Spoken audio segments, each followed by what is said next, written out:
now you can get great deals on our most popular models, including our adventure-ready SUVs in the Hyundai Santa Fe or the Santa Fe Hybrid and the Tucson or the Tucson Hybrid. Plus, there's our bold and stylish Elantra, loaded with the latest tech, or go all-electric with the Ioniq 5 or Ioniq 9. So get down right now to your local Hyundai dealer and get away with a deal you'll love during the Hyundai Getaway Sales Event. Visit HyundaiUSA.com for details. All right, that wraps up this show. I appreciate those who are on hold for wanting to chat with us. Unfortunately, we're out of time on this program. Adam Ray was just... He's a talker. Delightful. So good. He's a talker. Delightful. Bobby Bones is going to be in this chair over the next 2 days. I will be tapping out to spend time with family. Family. As Taylor. An Entourage episode already had DJ Quick. Oh, that's right. No. There's no DJ Quick. DJ Clue. There's none of that. Funkmaster Flex. But as soon as I'm done here, I'm picking up the alcohol for everything. Oh, buddy. Whoa. Nice. Let's go. Oh, you're going Drinks. to Seattle. I know. Well, Sarah and Cage will be there. Okay. Drinks are on the house. Okay. I don't think they'll be drinking alcohol. Sarah will. Drinks are. Well, listen. Cage is going to be dominating. Nick Jonas is the Jonas that's on tomorrow, correct? That's right. Yeah. Yes. All right. Bobby Bones he's got that deep Rolodex. Man. Yeah, he does. And that's all he wants to do is talk sports. He's great. That's what I love about him. Excited to see Bobby. I think Ian Rappaport will be on Rap sheet tomorrow. Yeah. Howie Mandel on Friday. in studio. That's right. Which means he's going to rearrange chairs. And which means he's going to rearrange chairs. And he may not leave.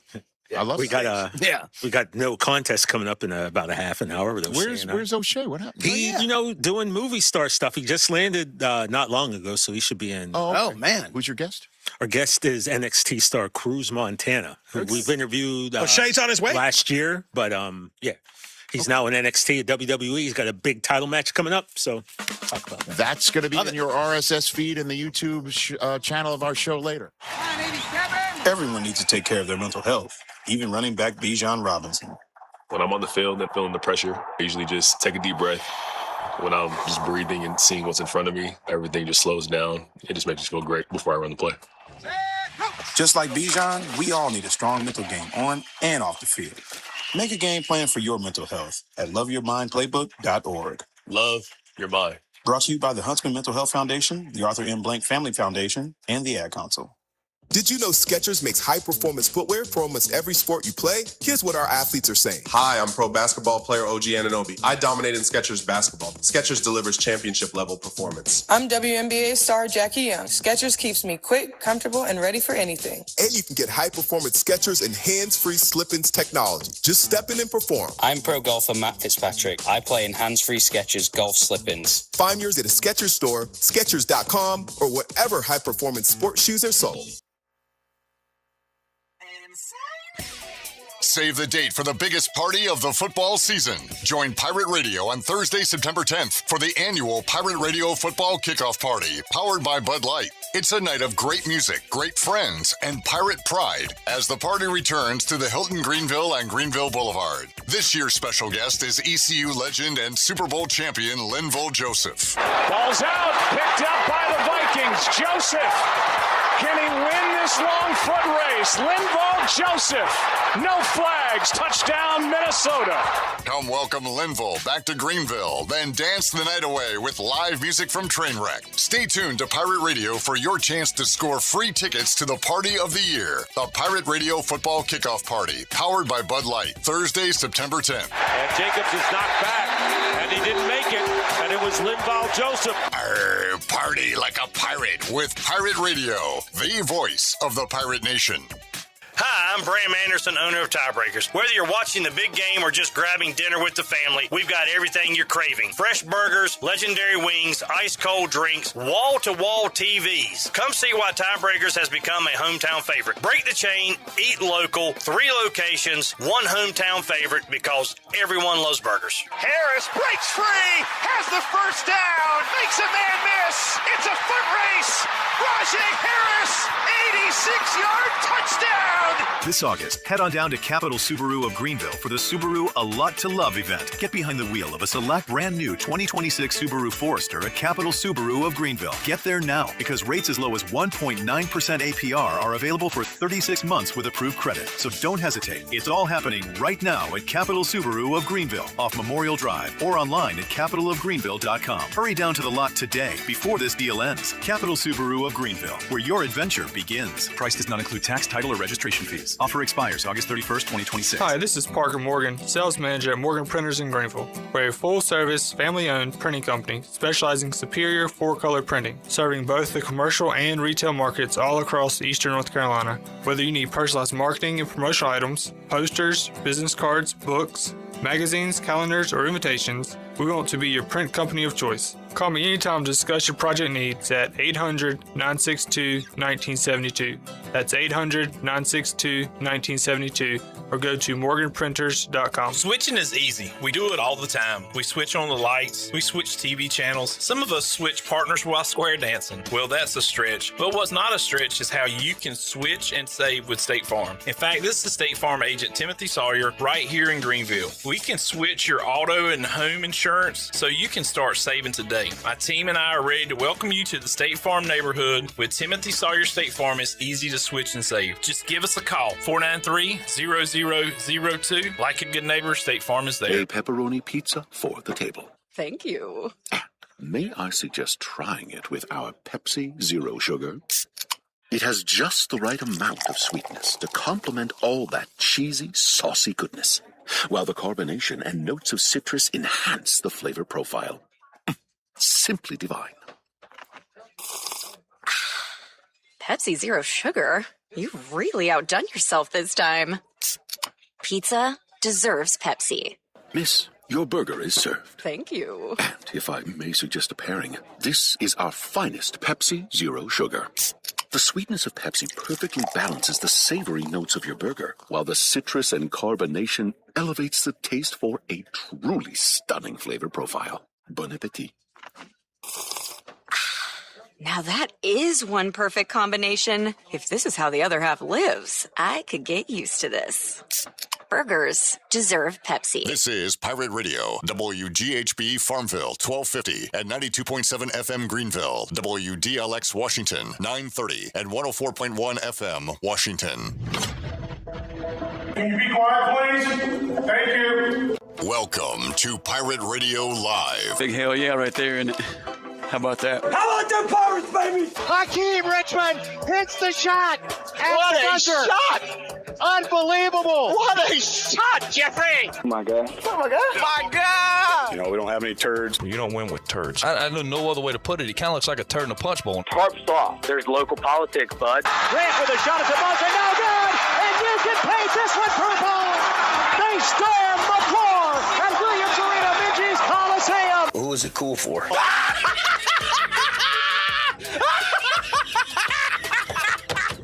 First down and 10. Johnson gets a shoulder square. Watch out. He's got getting away from the top speed. Touchdown. Here is that. Live from the First Flight Credit Union Studios in the heart of the Pirate Nation, here is your host, Clip Brock. Welcome in to a Wednesday edition of Pirate Radio Live. Clip Brock with you inside the First Flight Credit Union Studio. Coming to you on Pirate Radio 92.7 FM in Greenville, 104.1 in Washington. We are on 1250 at 930 online, PR927FM.com. You can find us on the Pirate Radio app, powered by Carolina Caliber. You can find us on YouTube for the next 3 hours as we are live and locked in for football season.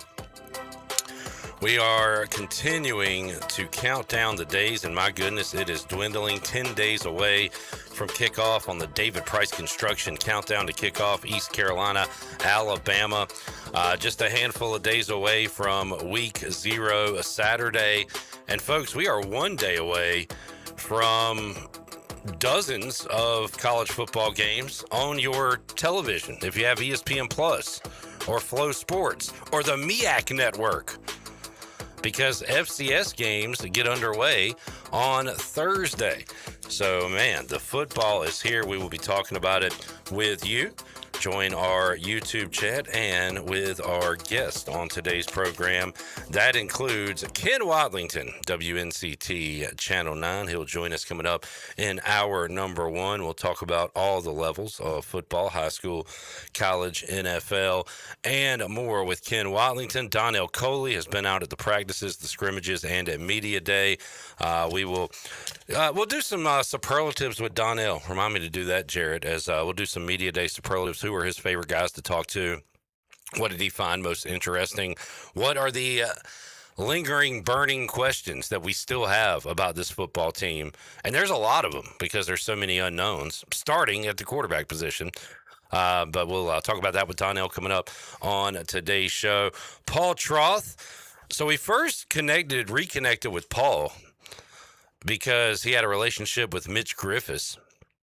And he also knows a ton about Keelan Russell, the starter for Alabama, and will tell what he knows about him and what the Pirates and Pirate fans can expect when we face Alabama next week. So we'll talk about that, hit some Week 0 games and more with Paul Troth. And the all-time leading rusher in ECU football history, Junior Smith, will join us on the program, as well as we'll hear some of Blake Harrell's comments from Media Day on our New Blue Pirate Report. Also, I brought up Junior Smith's name to Julian Griffin, the running backs coach at East Carolina. We'll hear that interview. Also, Pirate running back TJ Engelman. We'll go over some of that with Junior, look at some matchups, and talk all things ball. If you got a question for Junior, of course, you can get that in the chat. Same goes for Donnell, Ken, or Jared Watkins or Jackson, if you have a question for one of those young men. Jared Watkins is here. Jared, how you doing, man? Doing pretty good. Want to give you a shout out. You are doing some great producing. A lot of that is just reminding me of stuff, telling me I need to do stuff. Hey, do this.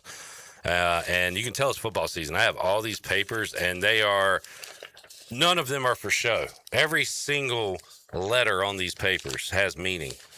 And it's on me to make sure I get all that information out. How you remember that, Clip? I don't remember anything. My mom texted me earlier today to ask Ken Watlington a question. And I said, remind me at 3 o'clock, and she did. Shout out, Mom.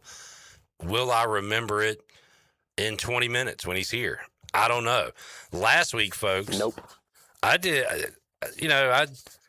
I prepared for last Wednesday's show more than maybe any show of the year. I had like 5 sound bites, put out a schedule for myself. Did none of it once the show started. Absolutely not a thing. So I was going to remind you, but you and Ken were deep into whatever conversation you were in. Deep is an understatement. Yeah. And yeah, it wasn't like, what should we talk about? We had stuff. We were going. We were flowing.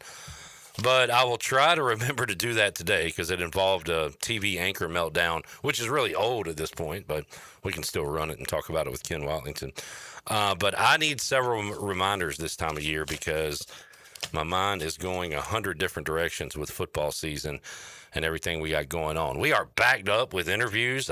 Jarrett did an interview with a Charlotte guy last week. And right now, it's kind of just a bit. I'm not going to run it to keep pissing him off. It's not making me mad. I mean, I'm fine if it's a YouTube exclusive. It's up now. I just put it out today. And you can check out my sick new Carson Hocevar shirt. Oh, on the YouTube. Yeah. Sick. Our YouTube is bumping right now. Interviews with Hunter Bailey, talking Charlotte football, Charlotte hoops.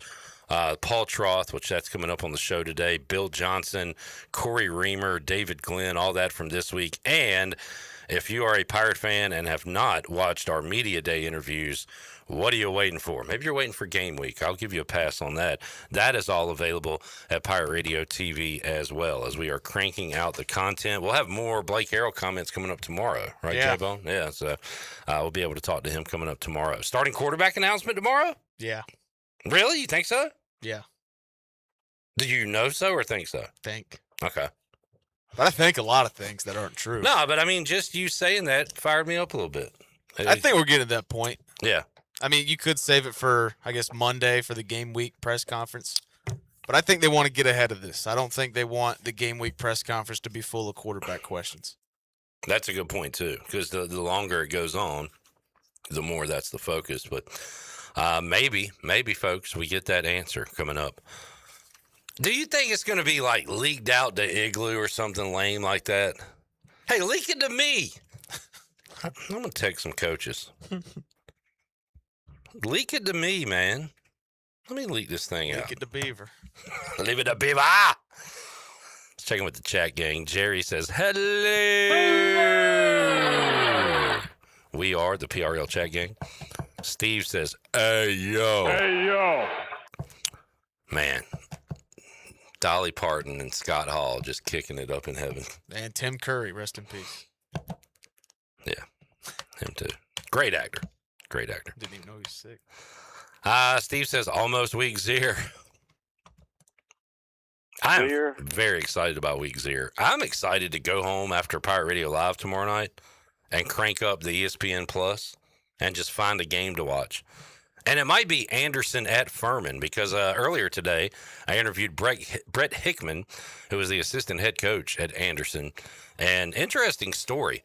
They started a program a few years ago. He got in on the ground floor, and he said they're taking on Furman. That is a major step up for them. They're D2, Furman's FCS, and I think a pretty good FCS team. So he said that they're going to try to compete, do what they can. They will be facing Jake Garcia, starting quarterback for the Paladins. How hilarious is that? I don't like the way he looks. Well, I'll say this, Jennings. I think Jake is a classically handsome man, personally. But that's me. Beauty's in the eye of the beholder. I think he threw too many interceptions. I mean, beauty is only skin deep. What does that mean? It means personality and like how you are, but I mean, I think it means because once you get rid of that if you skin a guy, he's pretty ugly. Oh my God, very gross. Jamie says, "Hey now, what NFL team did not record an interception last year, which was the first time in NFL history?" Steve says probably the Jets. Is that right? Yes, the Jets. Which is ironic and sad because I remember watching their head coach play, Aaron Glenn, and he was a good cornerback that would get interceptions. And, you know, he had to be frustrated seeing his team. Remember that game where he was like running and dancing on the sidelines? I'm pretty sure they lost that game. Well, they lost just about every game. How many games did they win last year? 1, 2? Did they get to 3? Yeah, they got to 3. Okay. Because the Raiders had the first pick. They had 3. So, I mean, they probably got that makes sense. 4. Yeah. PJ says, hey, hey, hey. Hey, hey, hey. Lane says, sick lid. So yesterday, Awesome. I ranted about how I hate golf, and today I'm wearing the golf hat because I like hats. I don't like golf, but this is a sweet hat. John says, fired up and ready to get to Alabama. I'm fired up for John Moody's first tailgate report of the season. John will give us a live look-in of his tailgate, what it's looking like. I don't like the 8 a.m. Bud Light pregame tailgates because there's no games on to follow, so that part sucks. I do like early pregame tailgates, getting them out of the way. I've said this before, and you disagreed then, and so you'll probably disagree now. But just don't watch the Friday night games. Record them, and you can watch them during the Bud Light pregame tailgate. Yeah, I don't know if I have that much discipline, but it's not a bad idea. Save like 3 games. With 2 games, there's 2 TVs that you can watch in here. Save 2 games. Don't watch them Friday night. We'll watch them during the Bud Light pregame tailgate. All right, let's look at the Friday night schedule and see what games we could do that for, Jarrett. Are you going to be here? Week 1, absolutely. Away games, yeah, I'll be here. All right.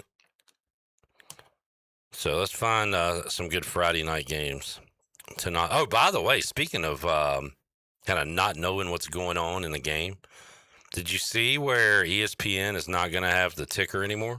Yeah. First thought, boy, I don't like that. Second thought, we're looking at our phones at scores. Like, sure, okay, I'm down with that. I'm okay with that.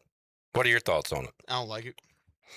Because it's a change or because you like seeing the other scores? I like seeing the other scores, and I mean, I'm fine with change if it means something, but this just seems like change for the sake of change, which means nothing.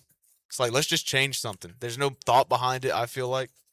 They say it makes the broadcast cleaner. But how distracting is Yeah, it's not distracting a at all to strip me. of scores? But I'm okay with it. And it's news, too. Now, that I don't care about.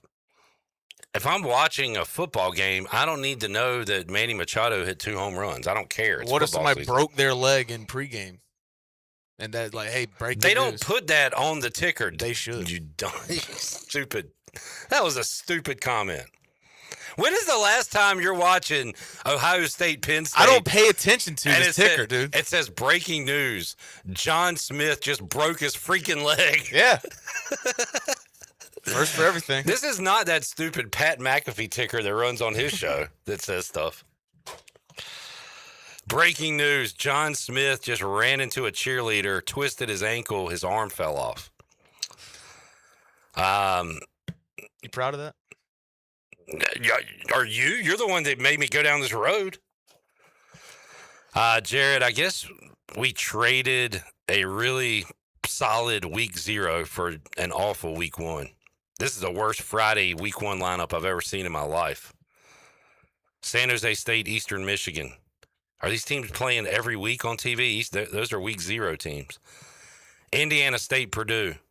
A&T, Georgia State. UTEP, Oklahoma. Long Island, Kansas. Toledo, Michigan State. There's the game of the day. Miami at Stanford. And I'm kind of poo-pooing Stanford. Can they give Miami a game? Probably not, right? No. Fresno State at USC.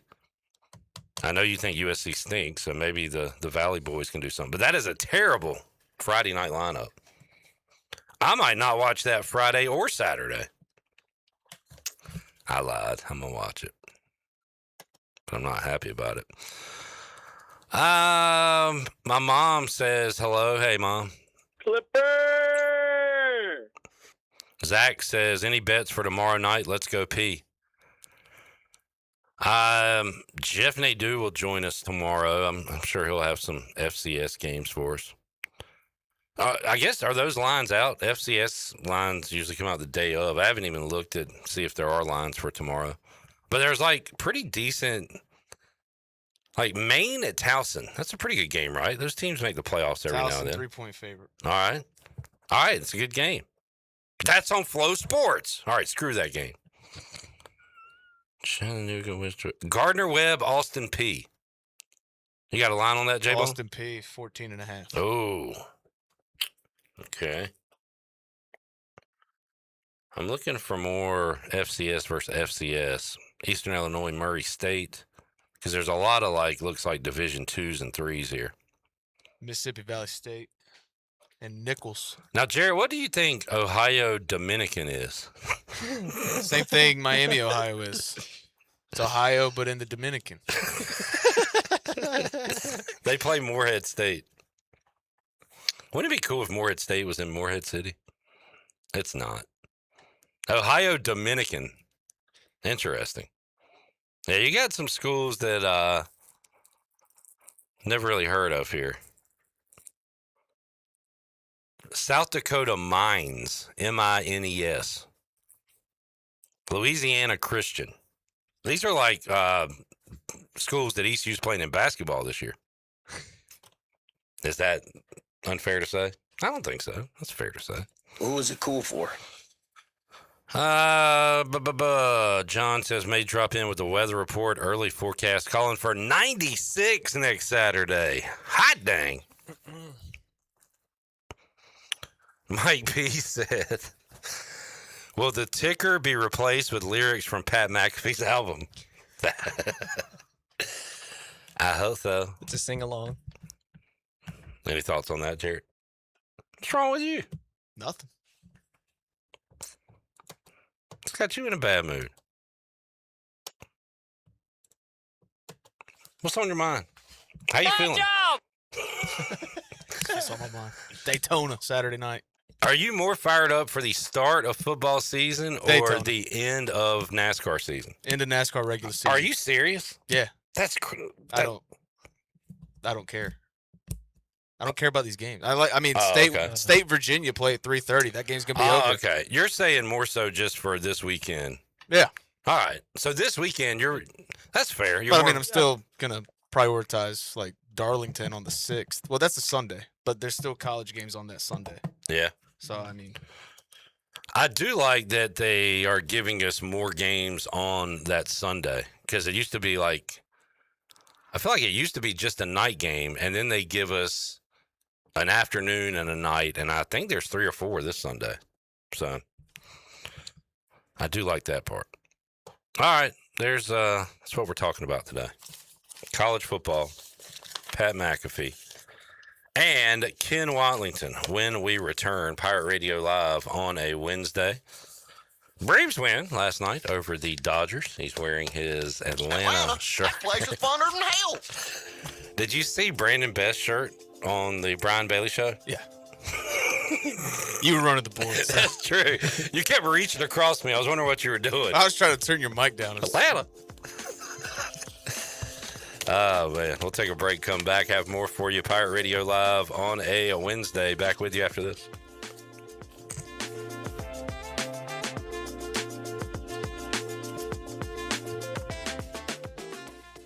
Michaels & Gateway Cosmetic and Family Dentistry has been Greenville's premier dental practice for over 40 years. I am Dr. Chris Gateway, and our mission at Michaels & Gateway is to provide exceptional dental care with compassion, integrity, and innovation, ensuring every patient leaves with a healthy, confident smile. Doctors Michaels & Gateway are committed to providing an outstanding patient experience with every visit. Not only do we offer all your dental needs under one roof, in most cases, we can take care of those needs on the same day. Bring your smile to us at Michaels & Gateway Cosmetic and Family Dentistry. Is your car making strange noises, or that check engine light still won't go away? At Bell's Fork Truck and Auto Service in Greenville, we take the stress out of car care, from quick oil changes to full service repairs. And diesel truck service too. Our certified technicians deliver high quality work without the high dealership prices. No guesswork, no pressure. Just honest, dependable service to get you back on the road with confidence. Don't let a small issue turn into a costly repair. Stop by today or schedule your service now. Bell's Fork Truck and Auto Service, keeping Greenville moving. Move-in week is here, Pirates! Before you unpack, make your first stop at Dank Burrito on Red Banks Road. Fuel up with scratch-made favorites like jerk chicken, pork belly, tacos, bowls, and massive burritos, all made with chef-driven ingredients. Order ahead at order.dankburrito.com or use the Dank Burrito app. Students, join Dank Burrito Rewards and earn free food all semester. Visit Dank Burrito at 108 Red Banks Road in Greenville. And parents, stop by our Moorhead City location on your next Crystal Coast trip. Dank Burrito, fuel your pirate adventure. Go Pirates! Need to sell your house fast without fixing or even cleaning it? Call the Turner Home Team. Hey, this is proud ECU alumni Justin Turner with the Turner Home Team. We buy houses as is in any condition for cash, and we can close in just days. As a real estate investor and licensed agent, my team and I can give you options when you need to sell. Sell fast or sell for top dollar. You choose what's best. Call Turner Home Team or visit theturnerhometeam.com. They'll make a no obligation cash offer for your home today. Turner Home Team. Pirates supporting pirates.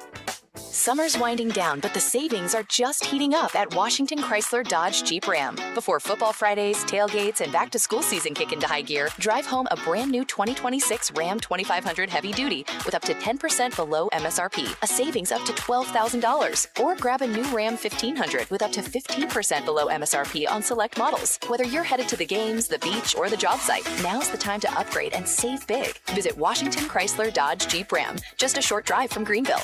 Drive a little, save a lot. We all have seniors in our life who may need a little extra help with technology. University PC Care's Quick Helps are affordable, in-store, short appointments designed for seniors who may need a little TLC to help with setting up a new computer, help with email or passwords, or help with the latest online scam. They don't need to fear technology anymore. Call 252-558-1280 to schedule an in-store Quick Helps appointment for Greenville or New Bern. Learn more at universitypccare.com. In Beaufort County, success is built together. The Washington Beaufort County Chamber of Commerce connects leaders, supports local businesses, and helps our community thrive. From networking to community events, the Chamber is building a stronger Beaufort County every day. Get involved, grow your network, and help shape the future of beautiful Washington. For more information on the Washington Beaufort County Chamber of Commerce, including future events and membership, visit wbcchamber.com. Come celebrate the next big Pirates win at the Rick House. The Rick House is Greenville and Eastern North Carolina's premier American-themed restaurant. I'm Jeremy Shelton, General Manager at the Rick House. Come see us for a big city feel right here in Greenville. I guarantee you'll have a great experience. We feature the very best bourbons around. Our made-from-scratch pastas are to die for, and nobody does steak like the Rick House. We also feature an early dining special from 4 to 6. Come see us at the Rick House, Red Banks Road in Greenville. This is Coach Steve Shankweiler, and you're listening to Pirate Radio, the voice of the Pirate Nation.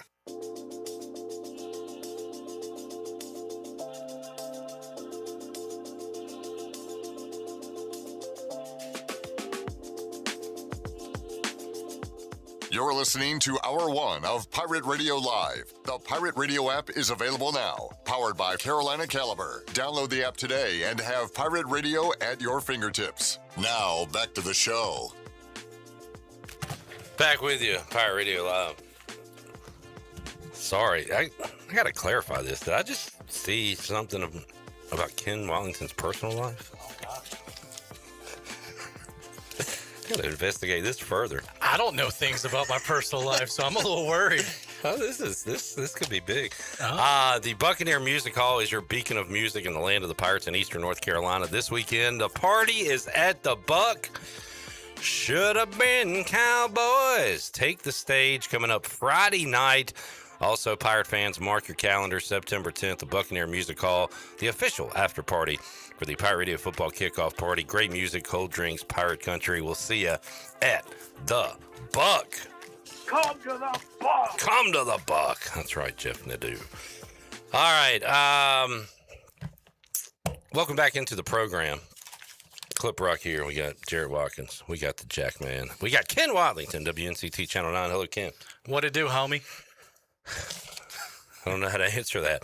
Jamie said, will Ken be optimistic or pessimistic today? I'm going optimistic. That was a pretty optimistic welcome, I would say. I mean, I'm sporting my Brave shirt today, so that'll let you know that I'm feeling pretty good about these last 2 wins against the Brewers and the Dodgers. Yeah. And, Atlanta, that place is funner than hell. Exactly. It was a good scene in Atlanta last night. Big win over the Dodgers. Yep, and always fun to beat them. A little stressful when Ohtani leads off the 9th with a triple, and it's like, okay, here we go. But they held on. Rafael Iglesias got it done. And, salvaging that series against the Brewers was important as well. It was a pretty good series. It was a great series. Yeah. I mean, they had a chance. They should probably won it on Friday. Saturday, I think it was 4-1. They lost, and then got it done on Sunday. So there we go. Ken, I am holding in my hand last Wednesday's script, which I completely did not get to at all when you were here. Okay. And I was just thinking about if that happened, like in your line of work with the news, like you come on tonight and say, today's top story actually is from last Wednesday. I forgot to report it. A major fire. Please avoid the area. Yes, exactly. Last week. That wouldn't quite work. But hey, look, this is old now. Maybe some people haven't heard it. The latest TV anchor meltdown. That was the woman at the Fox station in Detroit. And it was a thing that happened a couple of years ago, but the video just surfaced. And my God, this is really old. Yeah. Yeah. Well, let's play it now. And it wasn't live. This was just she was shooting some type of promotional spot, and there was Well, let's play it because I have a lot of questions about it. So let's hear this TV anchor going at a producer, somebody behind the scenes. Producer, production assistant, just someone, probably who does all the work. and gets none of the credit. Exactly. I'm going to have to do that again. What's up, Trace? I think you're in a I am. I'm in Amy's script, the Amy's Angels one. There was the second thing didn't make sense, so I was just trying to fix that part. And it's not even marked off. Like we're still working. I know, but I didn't have time because we have to do this, so I was still reading it. See, I mean, I can't wait for you to go through them all, and then I go through them because then I'm already getting ready by then. But this time we had to do the PSAs, so. Finish what? What I was trying to say. Okay, because Sean just came in here and said something about marking off. Go ahead. I don't think you are. You're walking out really angry. Jeez, oh, Pete.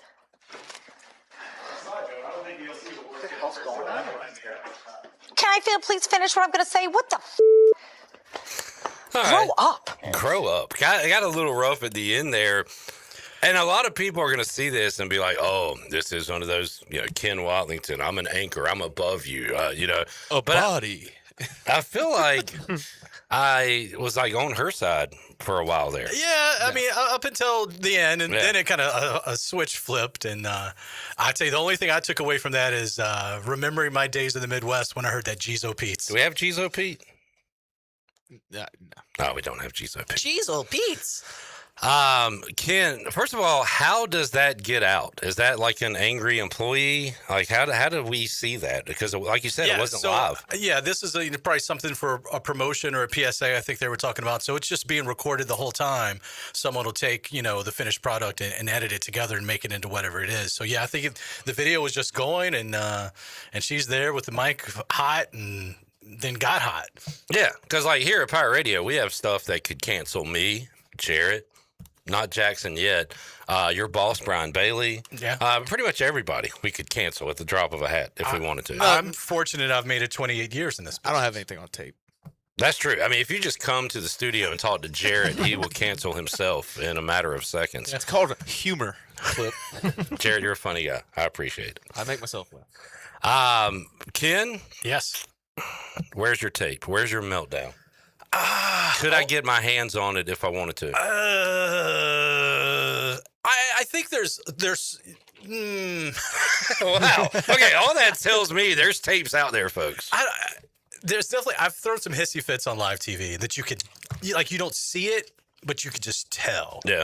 Like, that boy's mad. Yeah. And, you can hear me like I have, an iPad that we do the scripts on. You can hear me just go, drop it down on the table. Yeah. You don't see me do it, but you hear it. And you know what? If I start like speed reading through a script, and coming up next, blah, blah, blah, blah, blah, blah, blah, that means I'm pissed. In every line of work, there's stresses, there's fights, there's people cursing. We just happen to be surrounded by like cameras and stuff. So it's a lot different than some other lines of work. But this is funny, Jerry. Go to the old dudes that are arguing. This is a classic of an anchor and a field reporter, and you can tell the field reporter is just playing out his final days here. But this is a classic here.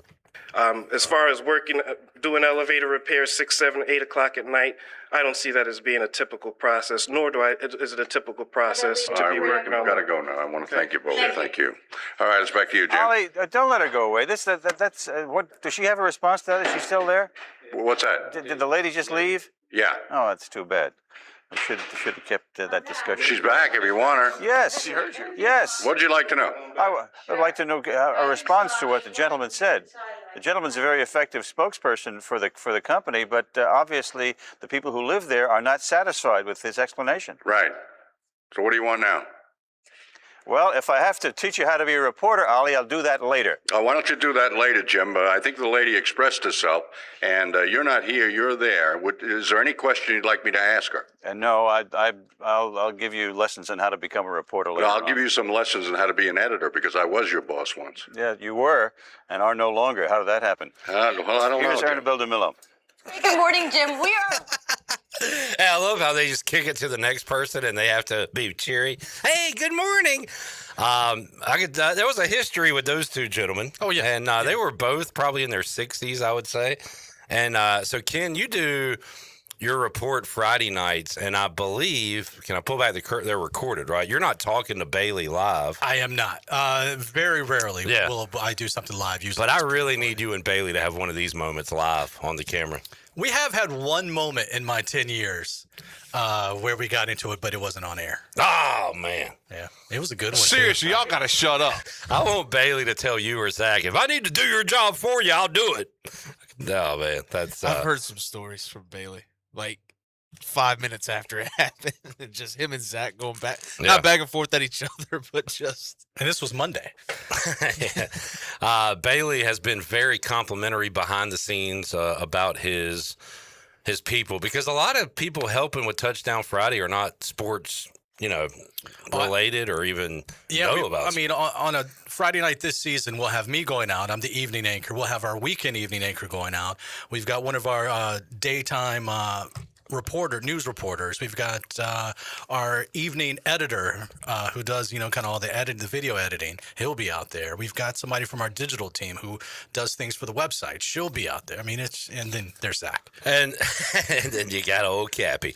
And especially just a weird week. I'm sure I left somebody out. Yeah. I mean, we got just a bunch of people, and there's a lot of people who want to learn how to do these things and maybe have an eye to maybe be, in the sports department one day. Then there's other people like me who 10 years ago volunteered and said, I really want to help out. And I should have just kept my mouth shut. Be careful what you wish for. They're still around. And my favorite one he tells is when, poor girl trying to do her job like a young, like you said, trying to getting into the business, kind of doing everything you can to help out, but like goes to a game, and Bailey said there were like 72, 80 combined points scored. I looked at the video. It was all extra points. Yeah. No touchdowns, all extra points, which is, I mean, hey, be creative, Bailey. You can make a highlight package out of that. Look at all these extra points. Boom, bam, bang. True story. Nailed them. Yeah. You know exactly what I'm talking about, I guess. I do remember that. Also, there was one, I guess, where a dude went to the wrong Lenore and filmed an entire game that he wasn't supposed to. I don't know if it was like south or north or something, went to the wrong game. But those things happen, folks, on all sports stations and news stations across the country. And hopefully, Ken, you'll get a more normal week. Did you go to any football? No. So I was scheduled to go to New Bern, New Hanover, and then West Craven, Havelock on Friday. And final hour, both those games were postponed, so I ended up just anchoring the news at 10 and 11 with my co-anchor Aaron Jenkins on Friday night instead of going out in the rain, which I didn't mind. I mean, that was a pretty good Friday night. This week, Touchdown Friday, I don't think it's 100% confirmed, but the talks are and the wheels are in motion. Touchdown Friday will be on Thursday. Okay. So, and apparently we have Conley football coming your way Thursday night right here on Pirate Radio. Real quick, Jerry said, I've been seeing this around social media. I heard a story about Washington, the Washington football team. Jerry, they're the Commanders. You don't have to. Will be selling a limited number of Redskin items on their website, apparently to avoid losing a trademark. Well, they lost the trademark, I thought, but yeah, there is some gray area as far as that goes. It's the company Mitchell and Ness that does all the great throwbacks. Oh yeah. So they've got a line. It's like a Sean Taylor black jersey I saw. Sean Taylor, Art Monk, and maybe Darryl Green. So some of the old, Hall of Famers from the Redskins era. There's some throwback gear to honor them that does say Washington Redskins on it. I saw a video of a Native American being interviewed, and he talked about how, like, Redskin, there were some members of the tribe that would paint red on their face, and they were honored and things like that. And then all the responses to that are like, see, they need to change. I've seen interviews like that for years. I've also seen ones from Native Americans who don't like the name. It's not just that simple as that one guy. I don't think it'll ever come back, but I've seen that as well this week. Mike P said it'll be a Redskins koozie for $700. Yeah, that sounds about right. Yeah.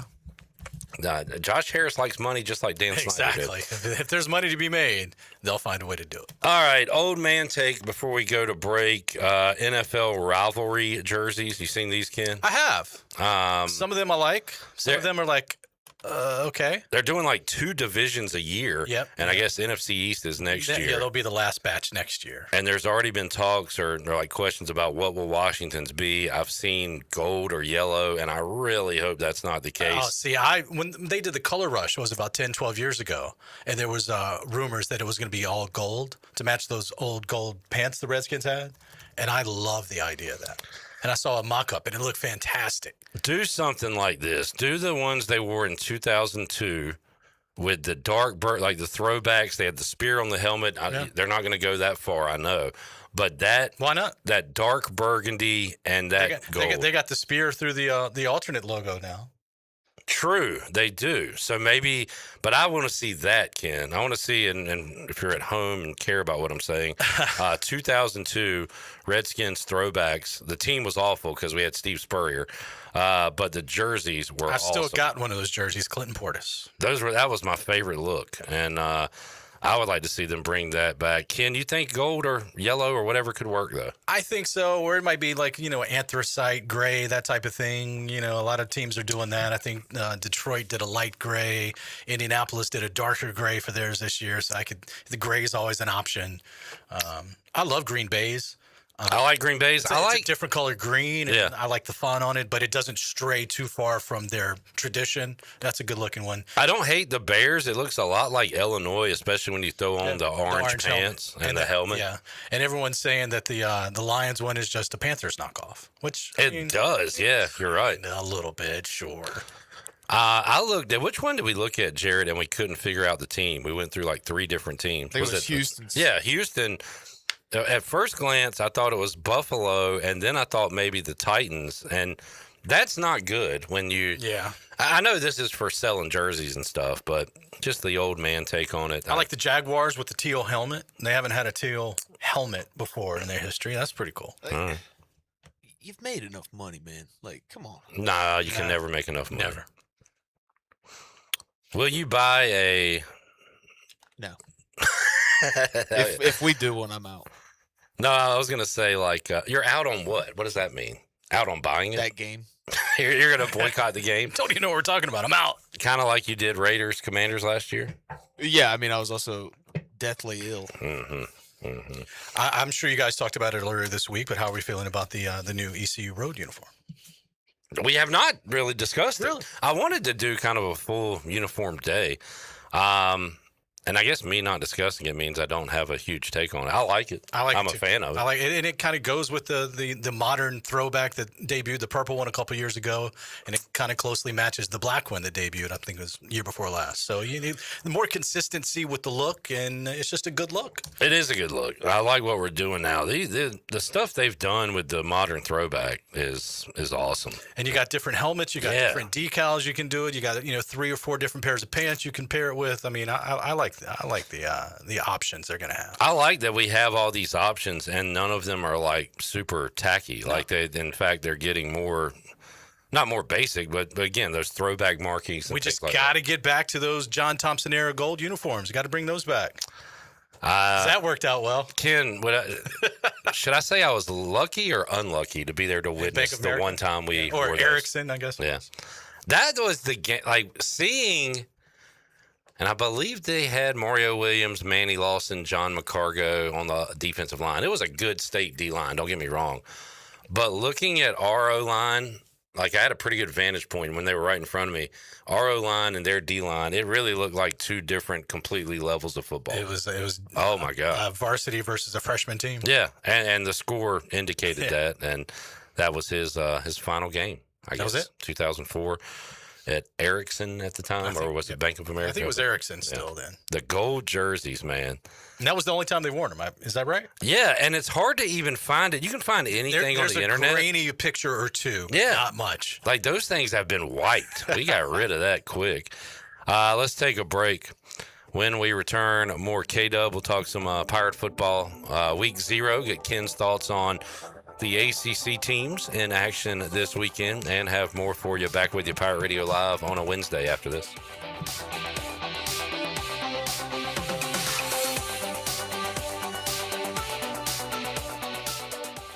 Hi, I'm Allie from Tiebreakers, and I'm the favorite kid. Can I tell you something my dad does not want to hear? This ought to be good. Kids do not care how many TVs you have. We want burgers, we want fries, we want arcade games, and maybe dessert. Pretty sure the parents want the TVs. That's why they're the parents. I'll stick with the burgers. Break the chain, eat local. Tiebreakers with 3 locations. One hometown favorite, because everyone loves burgers. Looking for friendly service and hometown convenience? Make it Country Mart in Pitt County. Country Mart is your one-stop shop for fresh hot food, cold drinks, snacks, fuel, and everyday essentials, all with the fast, friendly service you can count on. And now with 3 locations. A brand new Country Mart is now open on Highway 11 right across from Aiden Grifton High School. From breakfast biscuits to afternoon pick-me-ups and the best fuel prices in town, Country Mart keeps Pitt County moving. Country Mart, local, convenient, and always friendly. Ahoy, Pirate Nation! The Buccaneer Music Hall is your beacon of music in the land of the Pirates. Open 7 days a week starting at noon. Bringing you cold drinks, sports on the big screen, and live entertainment all week long.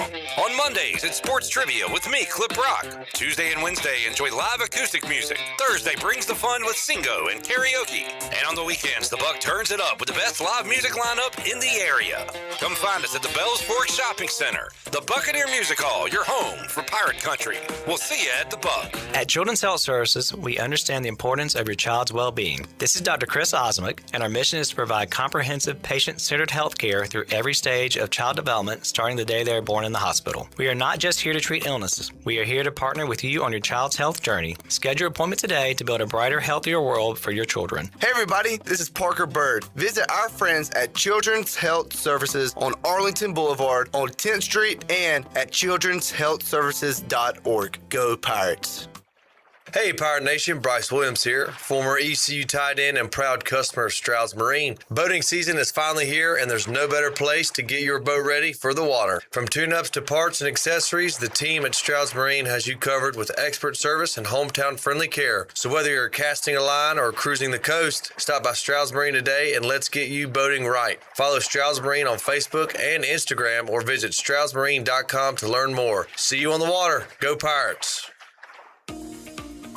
Take a hit from a 300-pound linebacker, and you better be wearing pads. Take a hit on the road, and you better have good auto coverage. When you've got North Carolina Farm Bureau Auto Insurance, you've got the best local agents ready to help you bounce back. If you don't, well, you'll probably play football without a helmet, too. This is proud ECU graduate and former baseball player Brandon Manning. Give me a call today, and let's talk about your insurance coverage and about the Pirates. Call 531-1812 and go Pirates. Riley's Army is hosting its biggest fundraising event of the year, the Hearts of Gold Gala, Saturday, September 19th from 6 to 10 p.m. at Rock Springs Center. Enjoy an elegant evening supporting local pediatric cancer children and families, featuring live music by Holden Dixon, dinner, a cash bar, entertainment by DJ Dog, a silent auction, guest speakers, and more. Tickets and tables are available now, but they may sell out fast. Visit RileysArmy.com to purchase yours today. Sponsorship opportunities are still available. Join Riley's Army and help bring hope to local families. This is proud ECU alumni David Price of David Price Construction. As a leading general contracting firm, we specialize in commercial construction and renovation. Whether it's updating your office space, renovating your restaurant, or building a new retail store, our team at David Price Construction is ready to assist. We are committed to delivering quality, value, and customer satisfaction across all of our projects. So give us a call at 919-820-3612 or find us online at davidpriceconstruction.com. Go Pirates. This is Josh Gross, and you're listening to Pirate Radio, the voice of the Pirate Nation.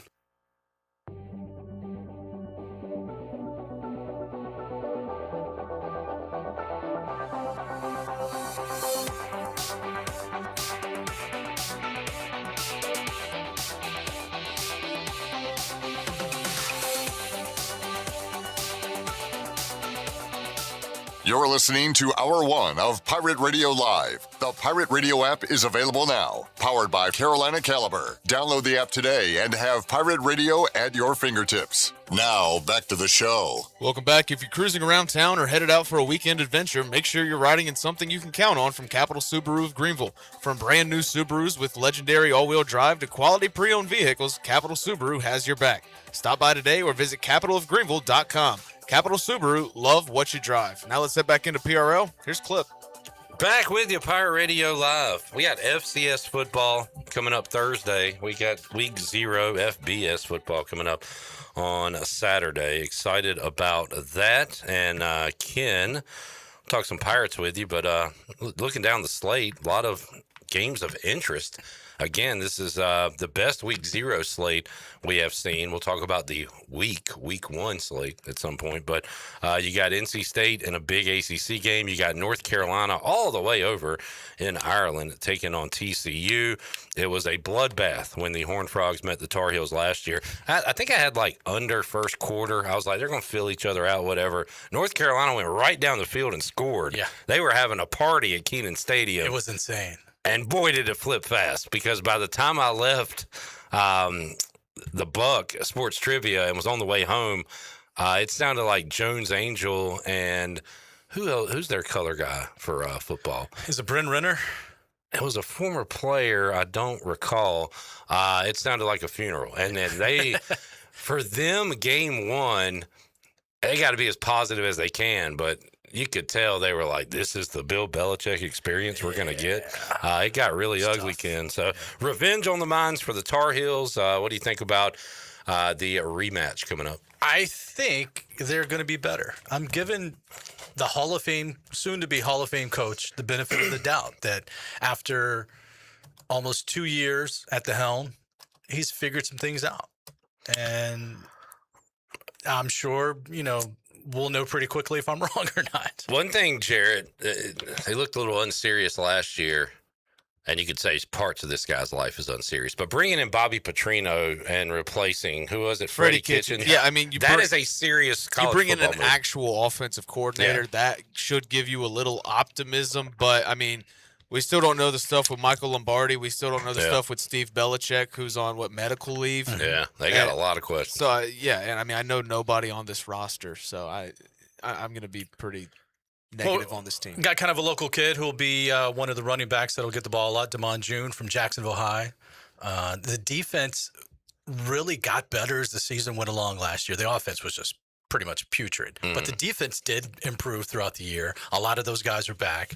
Belichick's going to be, running the defense, the Bill Belichick, the Pops, while his son is out on that medical leave. So I'm cautiously optimistic that they're going to be better. And maybe they can be really good on that side of the ball and at least have some kind of identity. You know what I'm saying, Ken? Like, instead of just being completely bad, maybe that defense can take a step. They could get better with Petrino and put together something. TCU, I can't remember who we were talking to yesterday about how kind of under the radar they are with Texas Tech. Yeah. And Sonny Dykes just wins. And there's no argument. In 2026, I'd rather have Sonny Dykes running my college football team than Bill Belichick. Okay.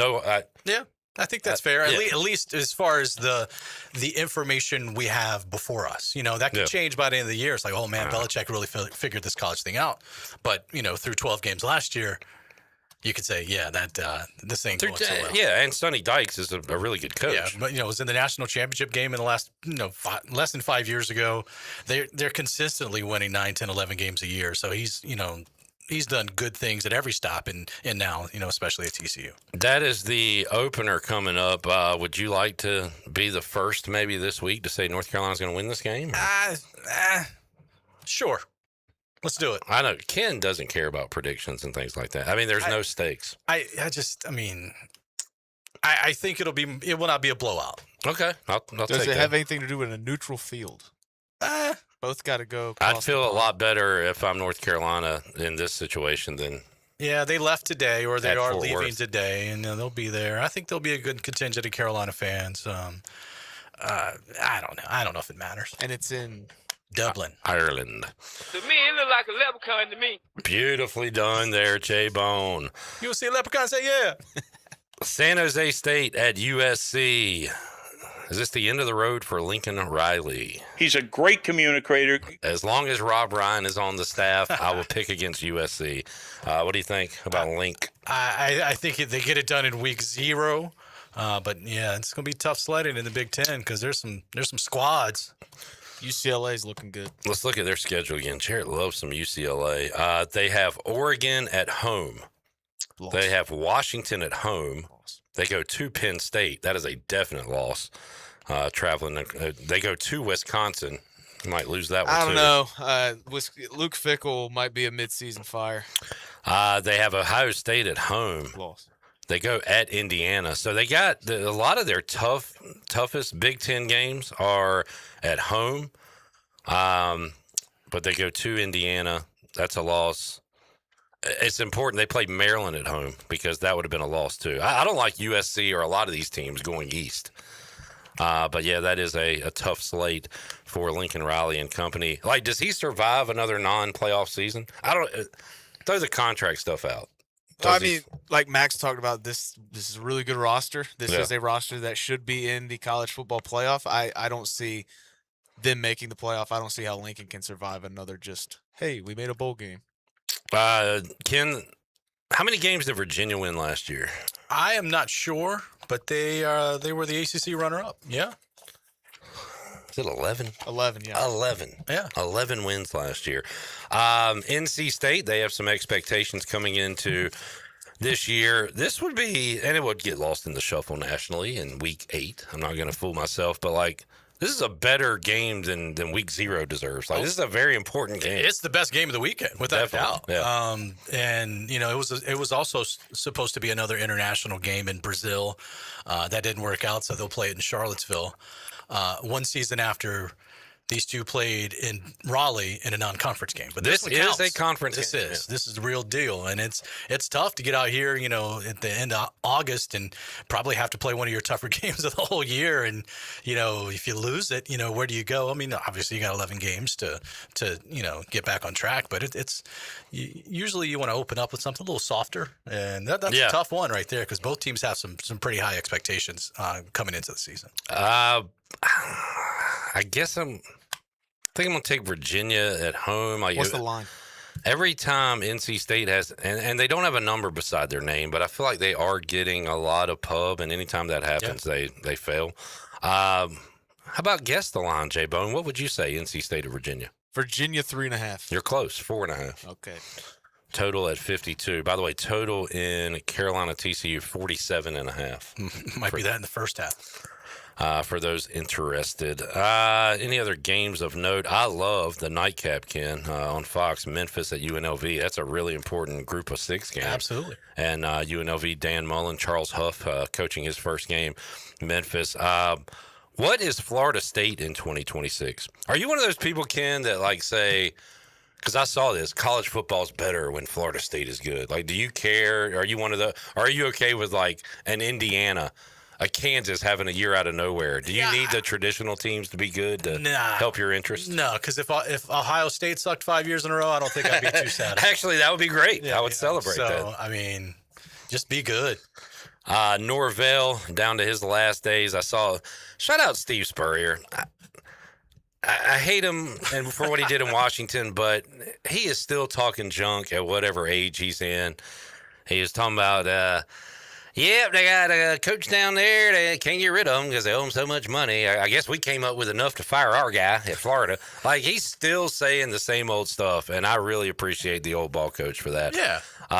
But Florida State this year, boy, they make a return trip to Bama, and that might not be pretty. How angry is Bama after what happened last year? Before that, they play SMU. That's the Monday nighter, I believe. That is the Labor Day Monday. Yep.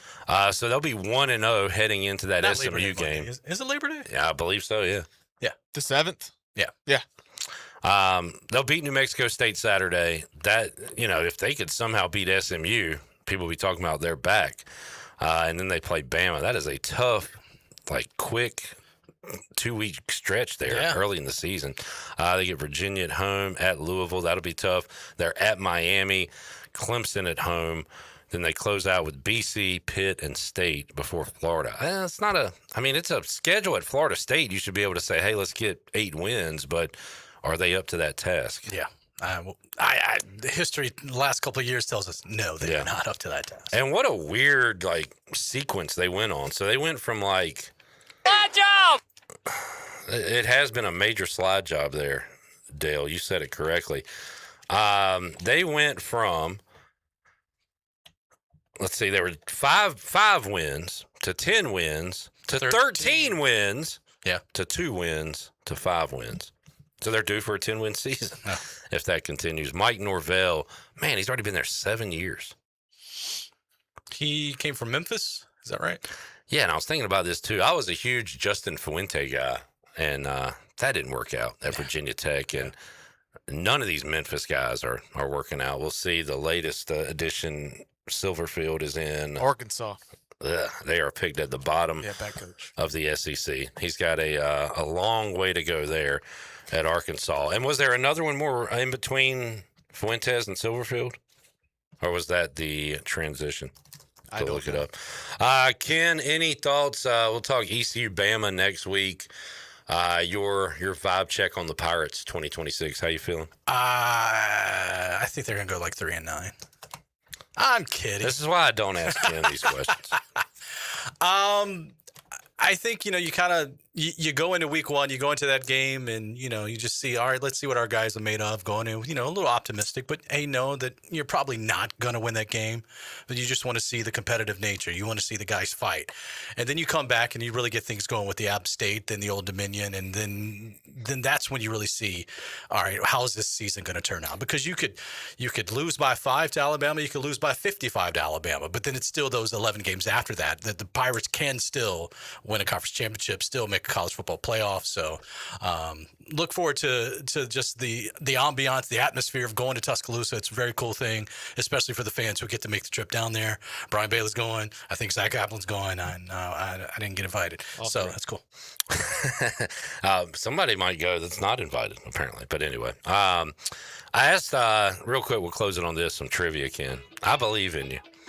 This is North Carolina basketball trivia. Okay. Name these 4 players. They were never the best player on their team. Sure. But they were starters. They were contributors. Gotcha. Okay, you want to go one by one. 1993. Sure. Number 31. That was Brian Reese. 1995. Number 24. That's Dante Calabria. 2000. Number 45. Julius Peppers. 2005. Number 5. Jackie Manuel. Well done. Ken Watlington knows his No My Heels basketball. North Carolina basketball. We'll do UNCW. I don't know one player on the team this year, but we got a couple months to figure that out. I'm the same way. I don't know. I couldn't name ECU's players this year other than Jay Shane. That's about all I got. Ken, thanks for joining us. Appreciate you. We will take a break, come back. A big hour 2 on tap. Donnell Coley, Paul Troth, and more. Back with you. Pirate Radio Live after this.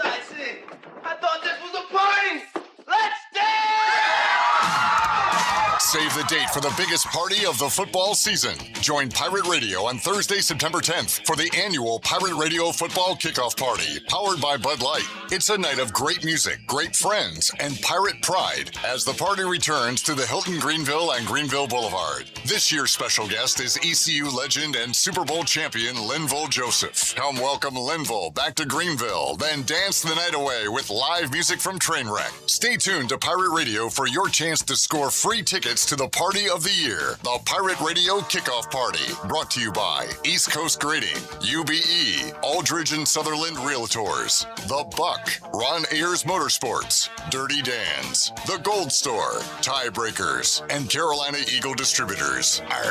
Party like a pirate with Pirate Radio, the voice of the Pirate Nation.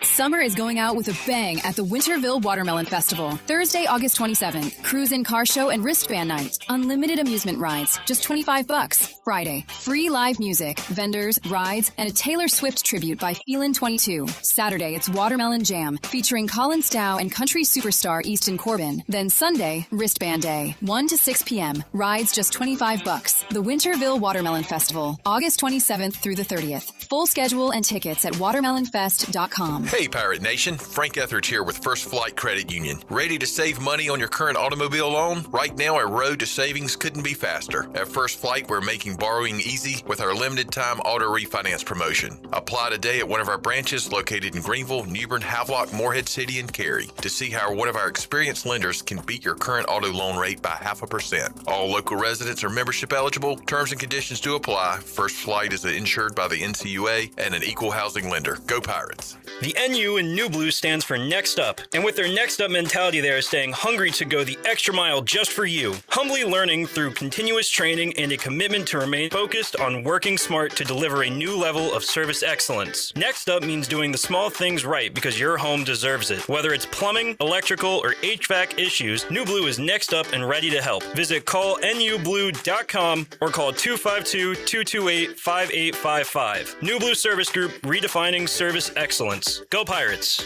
Get ready, Greenville. Free Boot Friday is back. Presented by Brightspeed. And only in downtown Greenville. Join us as we kick off the season September 11th. Enjoy the cool beach tunes from the Embers from 5:30 to 8:30 at the 5 Points Plaza. And we'll have plenty of ice cold beer, wine, and seltzers from Carolina Eagle. Sup Crushes from Crush Distillery. The New Look Kids Zone. And local food trucks. Come celebrate the start of football season with us in downtown Greenville with Free Boot Friday. For more information, follow the Downtown Greenville Partnership on Facebook and Instagram.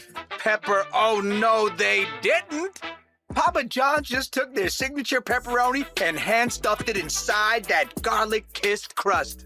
Oh, now that's an epic pepperoni stuffed crust pizza like no mouth has ever seen. The Epic Pepperoni Stuffed Crust Pizza is back for only $14.99. The Epic Pepperoni Stuffed Crust Pizza made from original fresh dough, hand-stuffed with cheese and signature pepperoni, and baked into a garlicky seasoned crust. Order at papajohns.com.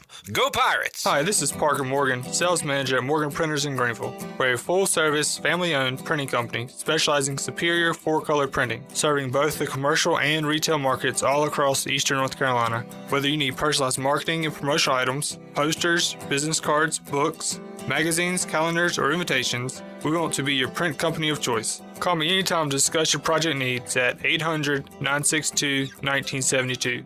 That's 800-962-1972, or go to morganprinters.com. This is Pirate Radio, WGHB Farmville, 1250 at 92.7 FM Greenville, WDLX Washington, 930 and 104.1 FM Washington.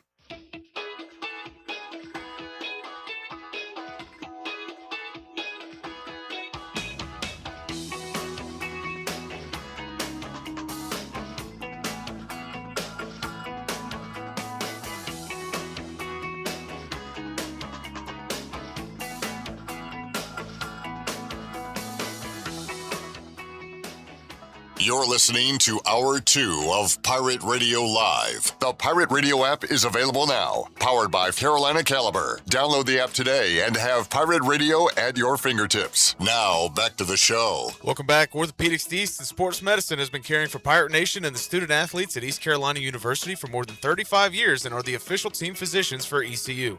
Orthopedics East and Sports Medicine Center provides a variety of general and specialized operative and non-operative orthopedic services to meet the needs of the patients in Eastern North Carolina. For more information, call 757-2663 or visit orthoeast.com. Now let's head back into PRL. Here's Clip. Back with you, Pirate Radio Live.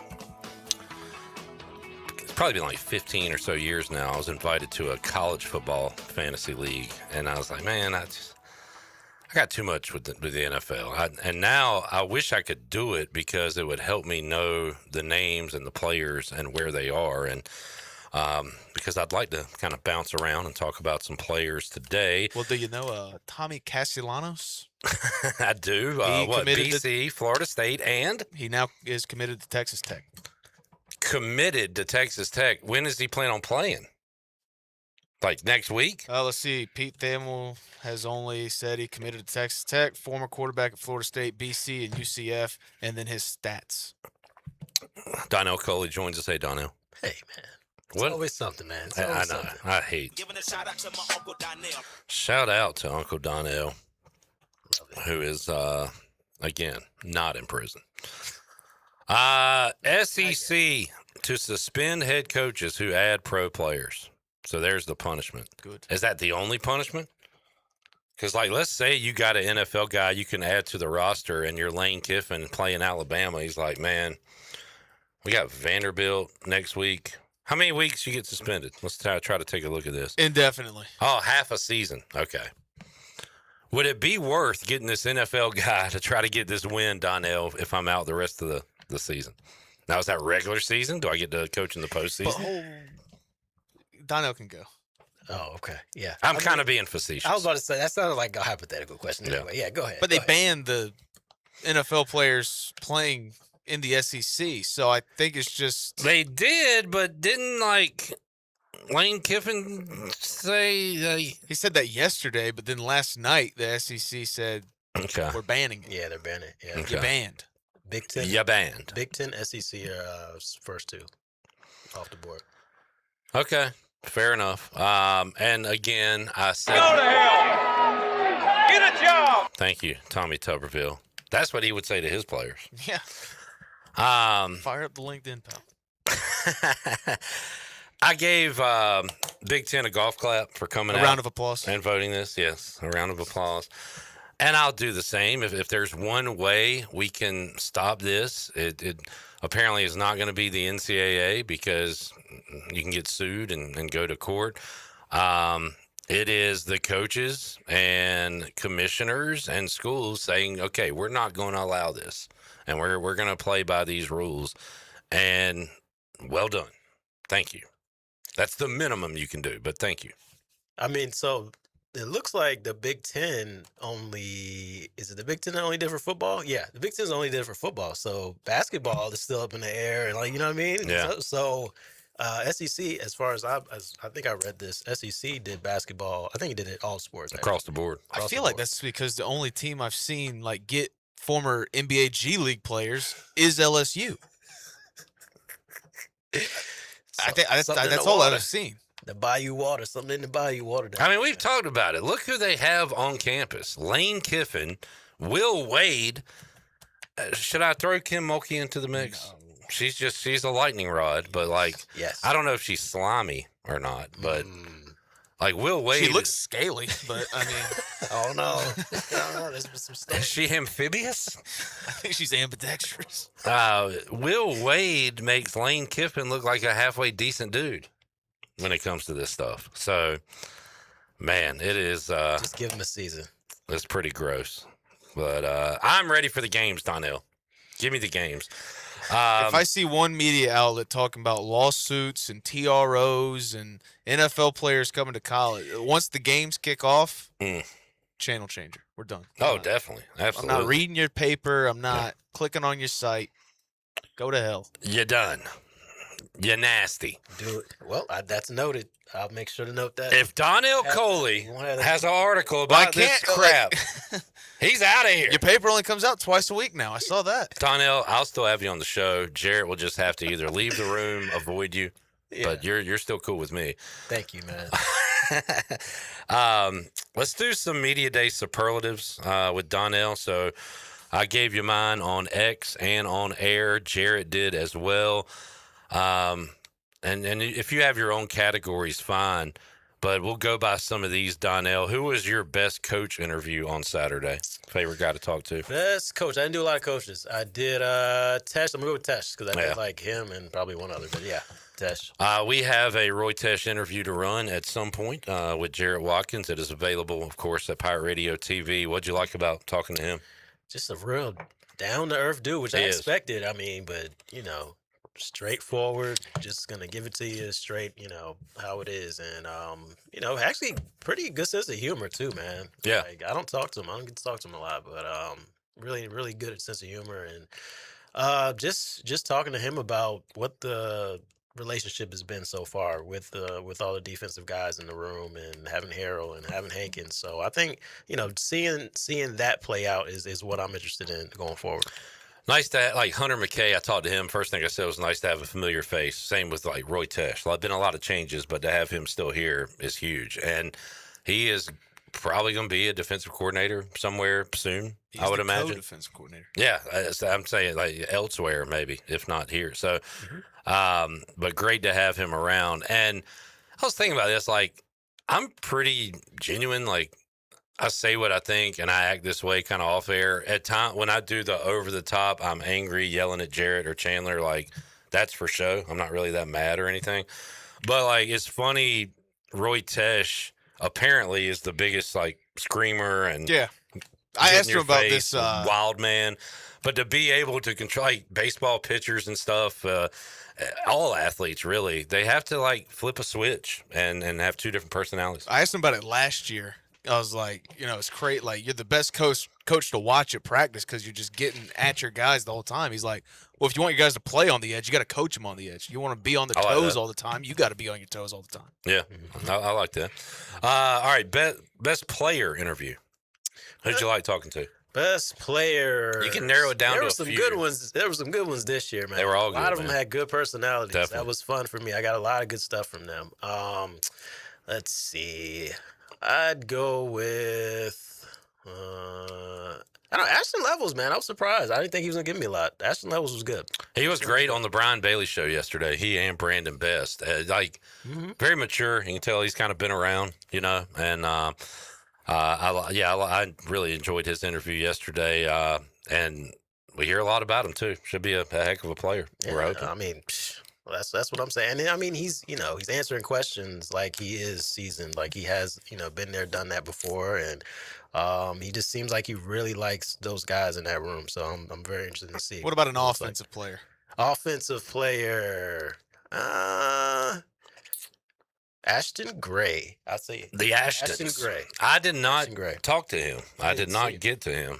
We were running out of time, and at the buzzer, I decided to get Mitch Griffiths instead. So I walk up to him. He's looking at his phone. I was like, "Hey, man, I'm sorry to interrupt. Your IG and like your like you being on your timeline or updating your story or whatever." He was like, "Nah, man, I'm just watching film." And I was like, "Oh yeah, this is about to be awesome." he's either awesome or a tryhard. I don't know which one.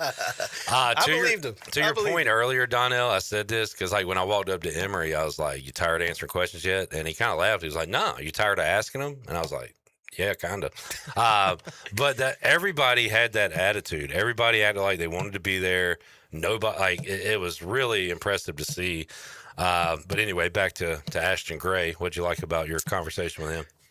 Just the fact that he's, like the rest of those guys, like you're talking about, man. Like he didn't seem like we were bothering him. Yeah. Like, oh man, I have to be here. I mean, obviously he wants to watch some film. That's cool though. I mean, that's what you want out of your, hopefully he's your starting running back. We'll see, but that's what you want out of that guy. And just hearing how humble he is, I'm like, hey, you're one of the preseason top running backs in the whole country. He's like, man, I don't care about any of that. Like it doesn't matter unless we win.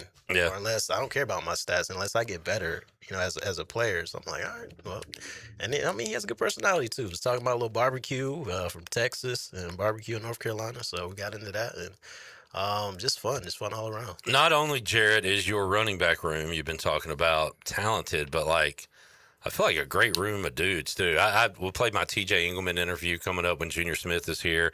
You got Michael Allen in there, Lacey, but it sounds like a great group of guys, so that's important as well.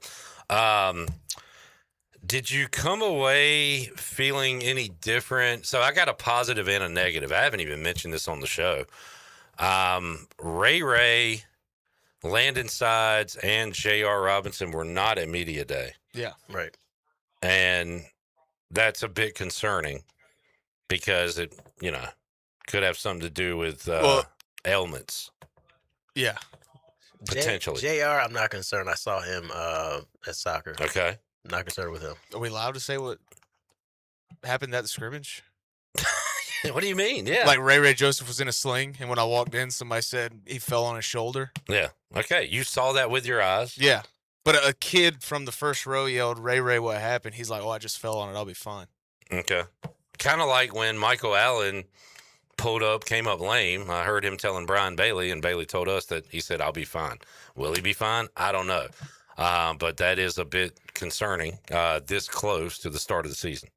Yeah, Coach said that, during the press conference. I'm assuming that's kind of who he meant, Ray, as far as, that's what we heard, that he went down. But he'll be back. He should be back. He's going to hold him out probably from practice this week. But, that's probably who he was talking. I think. I don't know. We saw everybody else, so I'm thinking that's who he was talking about. Yeah, and I mean, these things happen. You'll hear my interview with Paul Troth in a moment where I say, can we somehow avoid these next 2 weeks not having a guy arrested? I swear that happens like in the last 2 weeks of the off season every year. So injuries and that, let's try to avoid that. Last year was before American kickoff, and I was like a week into the job. And was that the gun party? Yeah. I was a week into the job. I'm like, wait, what? Welcome to Green. That's how we do it around here, Donnell. I mean, come on, guys, can't have a little fun. Again, Jarrett, like you got to obey the laws and where you shoot your guns. So yeah, guys can have fun. Mm-hmm. I've had fun without shooting a gun. Yeah, me too. But I mean, yeah, but what? Not that much fun. Sure, but you gotta have fun at the gun range. A gun rack? I don't even own a gun, much less enough guns to necessitate a gun rack. What movie is that from? Wayne's World. Okay. I watched that 100 times. Oh man. In 1993 or 4. Reference. All right, that was a negative. A positive I came away with Donnell. So many new faces. You get worried about all the players we lost in the offseason via graduation, via portal. I came away thinking, man, we are older than I realized. Talking to Ethan Kramer, Brandon Best, Mitch Griffiths, I guess, but there are guys on this roster that have played a lot of snaps. They've been elsewhere. Some have been at different levels, but I feel like we've got veterans to go with our inexperience, and I came away feeling a little bit better about that. After, you see it on paper, but after, I guess what you're saying is after actually sitting down with them. Absolutely. Hearing their responses. Hearing Kramer talk about he graduated 2 years ago. His fiance moved to Greenville with him, and they like to go to the beach. And I'm like, I'm talking to a guy that's in like his glory days, his retirement. Like he's just living out his college football retirement, having fun. And Brandon Best, he's my guy. He's my favorite player on the team, along with Jeremiah Melvin. But Jeremiah Melvin. So many snaps, but also I feel like they can help a lot of guys come along that need that help. Yeah, that's I think is what Harold was talking about when you're getting not the returning starters, but the returning experience. So that's what you're hitting to there, and you want to see it translate on the field. Now we'll see. I don't know. It sounds good all during this season when we're talking to them and everybody's having the right answers, but we'll see when times get hard, when adversity, especially in that first game, we'll see how that plays out. But so far so good. So far it's so good in that area. Did you come away feeling any different about anything, good or bad, after Saturday? No. I just want to see him get out there, man. We haven't seen a lot of the first and second team, so I just want to see him get out there, man. I think our defensive backs are going to be. Donnell, this is like radio. We've been previewing this team for 8 months, so I'm making up stuff at this point. Yeah. So if you could make up something, that'd be great. What'd you say, J-Bone? Fabricating. I think I came away feeling better about our defensive backs. Okay. I will say that talking to Ashton, I did talk to Zaire as well. Those two, they had a lot to say as far as how confident they are and how confident they are in the people behind them. Yeah. The depth of that position. So we keep hearing Angelo Ross's name. So talking to Josh Benton and KJ Merrill too, and we just don't know. We just don't know these guys yet. So it's going to take a game or two for us to see what we actually got. Yeah, man. At these positions. I'm ready. I'm so ready to see that, man. As am I. You making the trip? To Bama? No. Not making the trip to Bama. You want to hang out with me on a Saturday morning of the game? Ooh. On the Bud Light pregame tailgate for a little bit? Oh, sure. At least a segment? Yeah. All right, come on by. What else am I going to be doing? Exactly. Just waiting for the game to come on. Well, we'll get you on board for that. All right. Donnell, you excited at all about week 0? It's a good slate for Saturday. Week 0, so we talked about this before. Week 1 is the one I'm not excited for. No, it stinks. Week 0, yes, because it's our first little taste. I want to see the game. I want to see everybody get out there, hit each other for the first time. And then we got some, I got some personal interests in, we got ACC. I know somebody's going to be at that one over there, overseas. And then we got Memphis and what, a Tar Heel fan or who do you know that's going? Reporter. Oh, okay. To cover that game. So, just for that alone, just for experience, just watching that. Would you like that, or would you rather be around the homestead, being able to watch games? If they said, Donnell, we'll let you travel to go see ECU play in Germany, or you can cover it from home and kick back and watch games all day, what would you prefer? I haven't traveled overseas, so I'd go for sure. Okay, gotcha. I would absolutely go. I think it depends on where you at. Where are you in your stage of life? Because at this time, I really like my recliner. I've been to a lot of games. I think I'd rather chill. I hear you, man. In fact, I wouldn't mind going to some big ECU games, but really the only thing a couple things. Commanders NFC home championship game. That would be my ultimate. Hornets playoff game would be a blast. And I don't know if anything else is really, maybe a Hurricanes Stanley Cup. I've seen a playoff game. But outside of that, and obviously, big game in Minji's, but those are kind of the only ones I'd get excited about at this point. What would excite you, J-Bone? You just went to your first NASCAR race. Yeah, and that was amazing. But, the potential of going to Alabama did not move my needle as much as like going to San Antonio, because I care more about the Alamo Dome and the history there. That's kind of crazy. Than going to Tuscaloosa in the first weekend of September, where it's going to be 180 degrees at 11 in the morning, and I don't care about the history of Alabama football as much as going and seeing, like, in the concourse, all the Spurs stuff at the Alamo Dome. Yeah, I mean, don't get me wrong. I'd love to see a SEC game, but I think I'd even, like, say I was more excited to go to Philly last year to see a Sixers game, see the Rocky statue, experience the city of Philadelphia, than going to Tuscaloosa, Alabama. Like, roast them, Jared. No, I'm not roasting them, but it's just like, for me, it's like, hey, it's a tourist destination, and I get to work. You like the surrounding parts of the game, too. Like, okay. I mean, look, I cover games here, but what's around the game? What can I do outside of the game? Yeah, I hear him on that. Other than just go to another college town. I barely like this. A college town again.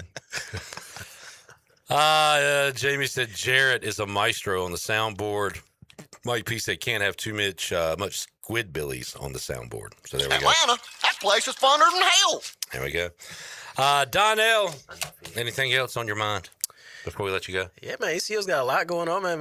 We got soccer and volleyball starting off tomorrow. 2 days. And then soccer's got senior day. Apparently, that's what everybody's doing. Yeah. Early Me and Mark senior were talking day. about that. So why? That's what everybody's doing. That's the thing now. Ohio That's State popular. moved their senior day up to their first home game, so that way they don't lose to Michigan on senior day. Yeah, I don't get it. Yeah, so I don't get it. How was the There's opener, that. Donnell? Is that the one they tied during the weekend? They have tied 3 straight times. So Good nothing Lord. but draws. Yeah. Welcome to football. Undefeated. They Never are, lost. well, actually, they do have 1 loss. All right. Son of a gun. Lost once. Lost the opener, but then has tied 3 straight times. So we'll see if they can get it done tomorrow. Never won. I guess I was going to say what's the opposite of undefeated? Defeated would be the word I was looking for. All right. Thanks, Donnell. Appreciate you. Yes, sir. One more. Next Almost week, here. we'll be picking some games. Oh, yeah. And talking Bama Pirates. When we return, Paul Troth, he joined us months ago to talk about Mitch Griffiths joining the team because he knew him from Elite 11. He also knows Russell, the quarterback from Alabama, from Elite 11. And apparently he's pretty damn good. He'll tell us about him, and we'll talk more football with Paul Troth after these words.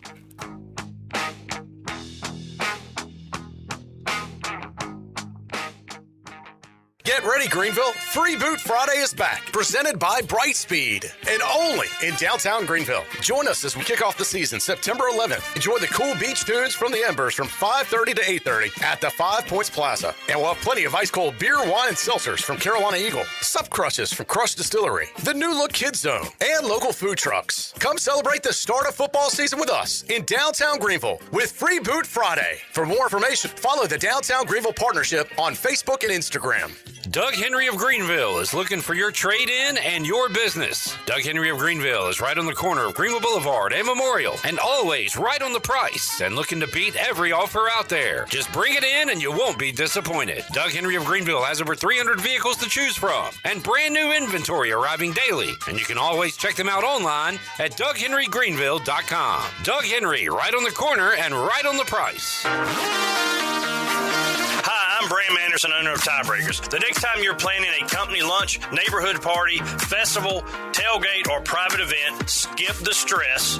Let the Tiebreakers food truck bring the burgers, wings, sandwiches, and all your favorites straight to you. We'll bring the food, you enjoy the fun. Break the chain, eat local, 3 locations, 1 hometown favorite, because everyone loves burgers. Play it again, sport. Buy, sell, trade. Great deals never felt so good. So good, so good, so good. I saved a bunch of cash. Buy, sell, trade. Using my gear like I never knew why it could. Play It Again Sports, buying and selling new and used sporting and fitness equipment for over 27 years right here in Greenville. Located on Greenville Boulevard across from the Nissan dealership. The convenience of Pitt Greenville Airport is closer than you think, right outside your front door. With service from American Airlines, you're now connected to destinations around the world, all from PGV. Skip the long lines. Avoid the congestion of larger airports. Fly local and enjoy a faster, easier travel experience. Whether it's business or your next getaway, Pitt Greenville Airport gets you there with ease. Start your journey today at flypgv.com or AA.com. Pitt Greenville Airport. Fast, convenient, and close to home. Where the Pirates fly. Eastern North Carolina's newest concert destination is here. It's Carolina Crossroads Amphitheater, a brand new state-of-the-art outdoor amphitheater with room for 30,000 fans. Reserve your seat or grab a spot on the lawn and enjoy food trucks, vendors, cold beer, and cocktails all night long. It's just a short drive away right off I-95 in Roanoke Rapids. On October 9th, it's country music star Brantley Gilbert, along with special guests John Morgan and Jay Webb. For tickets, visit CarolinaCrossroadsAmp.com.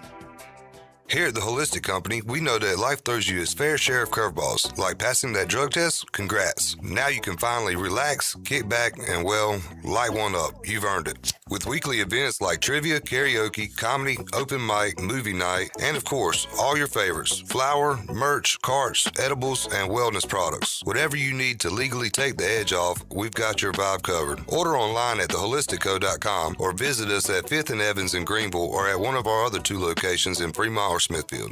The Holistic Company. The stifling heat of summer, the bitter cold of winter. What do they have in common? The extreme temperatures of both force your home's heating and cooling system to work overtime to keep you comfortable. And that can cost you a lot of money. Fortunately, your neighbors at Greenville Utilities have several ways you can save energy. And that means saving you money on your utility bills. Just go to GUC.com and look for ways to save. That's GUC.com. Ahoy, Pirate Nation. This is Pirate Steve. You're listening to Pirate Radio, the voice of the Pirate Nation.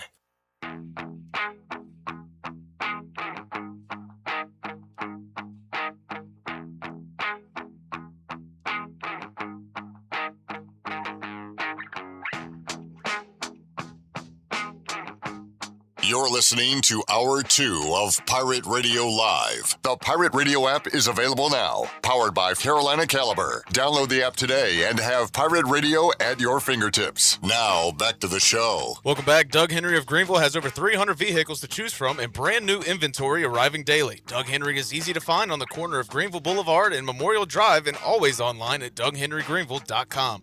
Right on the corner and always right on the price at Doug Henry of Greenville. Now let's head back into PRL. Here's Clip. Back with you, Pirate Radio Live. ECU Hall of Famer Junior Smith joining us coming up in the 5 o'clock hour. We'll get our New Blue Pirate Report. We'll talk some Pirate football right now with the former ECU QB Paul Troth. Talked to Paul this morning, and here's what he had to say. All right, joining us today on Pirate Radio Live, former Pirate QB. Man, week 0, almost there, Paul Troth, to week 1. How you doing, man? Oh man, I am blessed more than I deserve, and a lot of stresses in life in terms of just new school year, and I added on my plate coaching 9-year-old tackle football. So anybody want to pray for me, pray for me, because the goal is to keep it fun and have those boys want to come back next year. And you know, my son being on the team, that's also, everybody who's listening probably has had experience with that if they've coached their kids. So those are the things in life that just growing through, man, just every day trying to grow and trying to stay positive. And at the end of the day, it's not a big deal if you can't throw a touchdown or tackle. It's just, can we line up and enjoy the game? Yeah, that's good points from Paul Troth joining us today as we talk football here on Pirate Radio Live. Paul, coming off ECU Media Day over the weekend, I texted you and said, I got a prediction. Mitch Griffiths will be a D1 offensive coordinator by 2032. Just an impressive guy to talk to. And I remember we kind of started this relationship because you had a relationship with Mitch Griffiths and got you on to talk about him. And very impressive young man off the field. We'll see maybe what he can do on the field, but really enjoyed talking to him. And you were not surprised when I was raving about him the other day, right? No, I mean, you have a kid whose dad was a high school football coach, and it is been impressive just to see how comfortable he is in his own skin, and I think that calming influence and being genuine is kind of what you look for in all your players, but especially your quarterback. And like I've been saying in the past, the quarterback room, if it's cohesive and it understands the goal, whatever happens, he's going to be an asset to that quarterback room, and he'll always be prepared. He knows football, and he comes from it from a coach's kid's perspective. He's been around the games ever since he's little, tackling blocking sleds and being at practice. So that doesn't surprise me at all. Pirates have not named a starter yet. Brian Bailey on Monday said that he thinks it will be Mitch Griffith starting next Saturday against Alabama. Maybe Coach Harrell will give us some insight on that next time we talk to him. But Alabama has named a starter unofficially. Talked about this last week with David Glenn a little bit. You're seeing, it feels like less coaches announcing the starter, and it's become more like the NFL where its sources say this guy will be the starter. That happened at North Carolina. It's happened at Alabama, where it's not necessarily a press conference or anything. It's just somebody's leaking something out, maybe on purpose, maybe not. I don't know.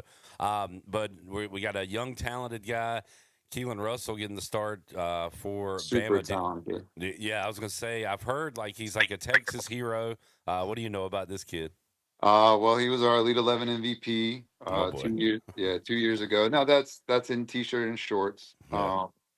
You kind of give him a knock up a notch because he played high school football in Texas. It's basically college football light. And he's extremely talented, and I think that he throws the ball better than Jalen Milroe.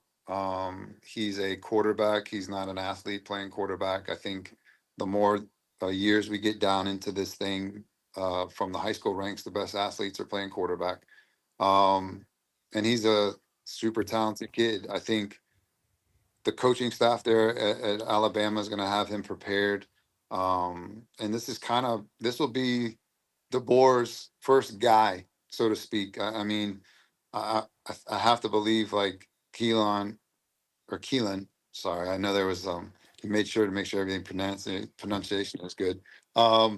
He stuck with him through the transition, and so it's his guy, and he's gonna make sure that his fingerprints are on it. And DeBoer's quarterbacks in the past have been really, really good. I mean, they take care of the football and they run sophisticated offense. So it's going to be about getting lined up and being nice right on your coverages and playing in space. I mean, the kid can play in space. So if you can confuse him a little bit, if you can bring something to the table that he hasn't seen, that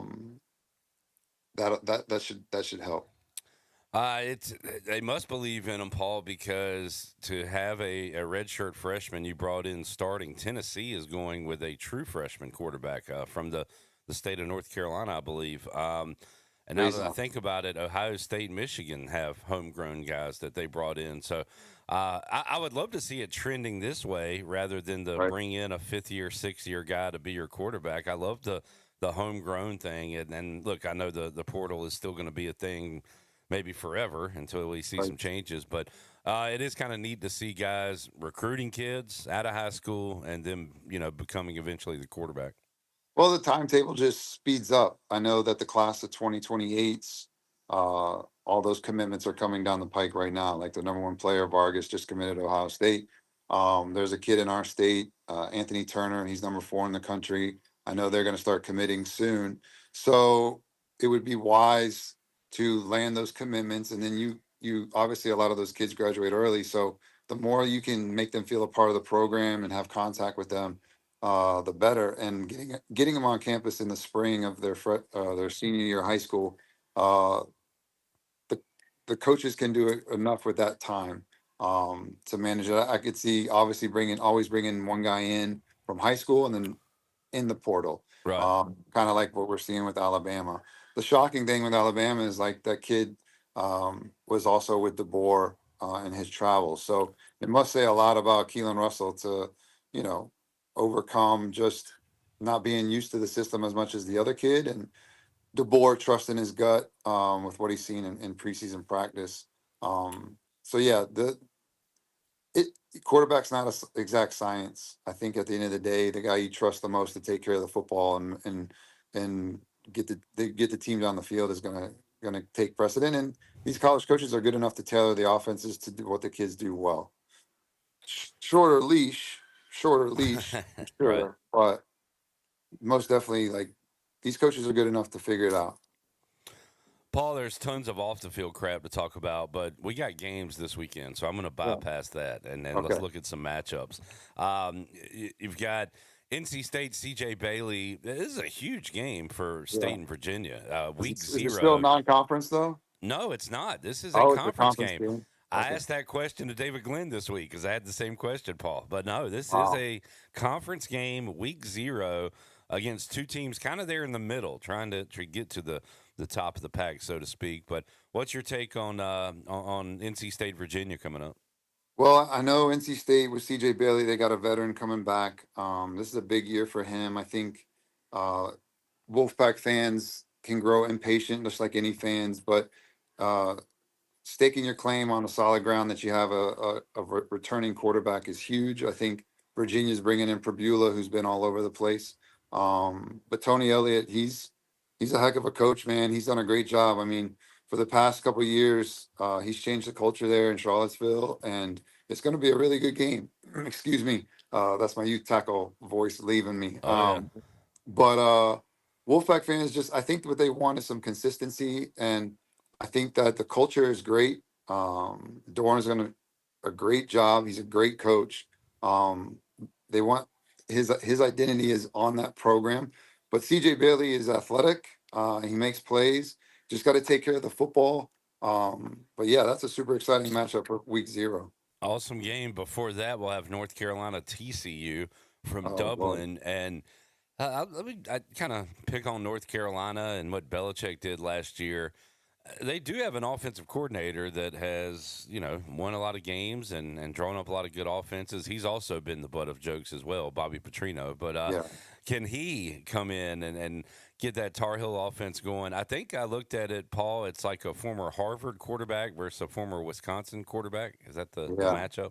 Yeah. So Billy Edwards is actually from the Northern Virginia region. He was a great high school player here. He's been all over the country playing at all sorts of schools. I think he started at Wake Forest, if I believe. He's super talented. I would love to see him have some success. Bobby Petrino, love him or hate him, he does know how to coach quarterbacks. Yeah. So that is the key in college football. I think whatever team handles the travel the best will come out on top. I mean, we've seen in the past years with Georgia Tech beating Florida State and Notre Dame going over there, like that's a different environment. And so I think Bill Belichick is an asset. I mean, in regards to being an ex-NFL guy, having international games, this is not new to him. So he'll have his players prepared to have as much normalcy as possible. You just want to have some consistency and an identity show up on week zero for the Tar Heels. Paul Troth joining us. Paul, the Pirates out of camp. They're getting ready for their week one matchup next Saturday. I wonder, is anybody over there stressing, hey, guys, this might sound obvious and dumb, but, like, don't get arrested between now and then. I swear it always seems like somebody gets in trouble in those last couple weeks leading up to week one. It's so frustrating, but, avoid injury, avoid arrest, and let's make it to the field week one. That comes down to player-led locker rooms. I mean, and nobody knows that except the players. And I think that, that's an asset to having transfer guys in, and how quickly can you gel as a culture. And I think that Coach Harrell's done a great job of that, but player-led locker rooms can take care of that. I think, I'm not sure if classes have started down there. That's always another distraction day. And then just getting on a routine. But I think that concern is nobody knows about that unless only guys in the locker room know about that. And hopefully you have enough self-policing, some accountability to each other, and just the opportunity ahead to to go out and play football, because it's not a privilege. I mean, it's a privilege. It's not a right. And I think the more mature you are, the better. And from what I'm hearing, Coach Harrell's culture is definitely had that going on. We'll see. Yeah. We'll keep the police blotters our eyes on them. But yeah, that is always a concern, especially in Greenville. Sure. Paul, we'll let you get back to it, man. Good luck to you and everything you got going on. We'll check in with you next week, preview ECU, Alabama, and a full slate of Week 1. Appreciate you joining us today, man. Awesome clip. Go Pirates. Paul Troth joining us, and we will get his, final thoughts on ECU Bama coming up next week when he joins us on the program. Let's take a break. We'll come back. Got more for you. Pirate Radio Live on a Wednesday. Junior Smith coming up. We've got our New Blue Pirate Report as well. Jarrett has a movie review. Also, there's a movie coming out that I want to go see that Jarrett, I think, is planning on seeing this weekend. So we'll go J-Bone at the movies at some point today as well. Back with you, Pirate Radio Live, after this.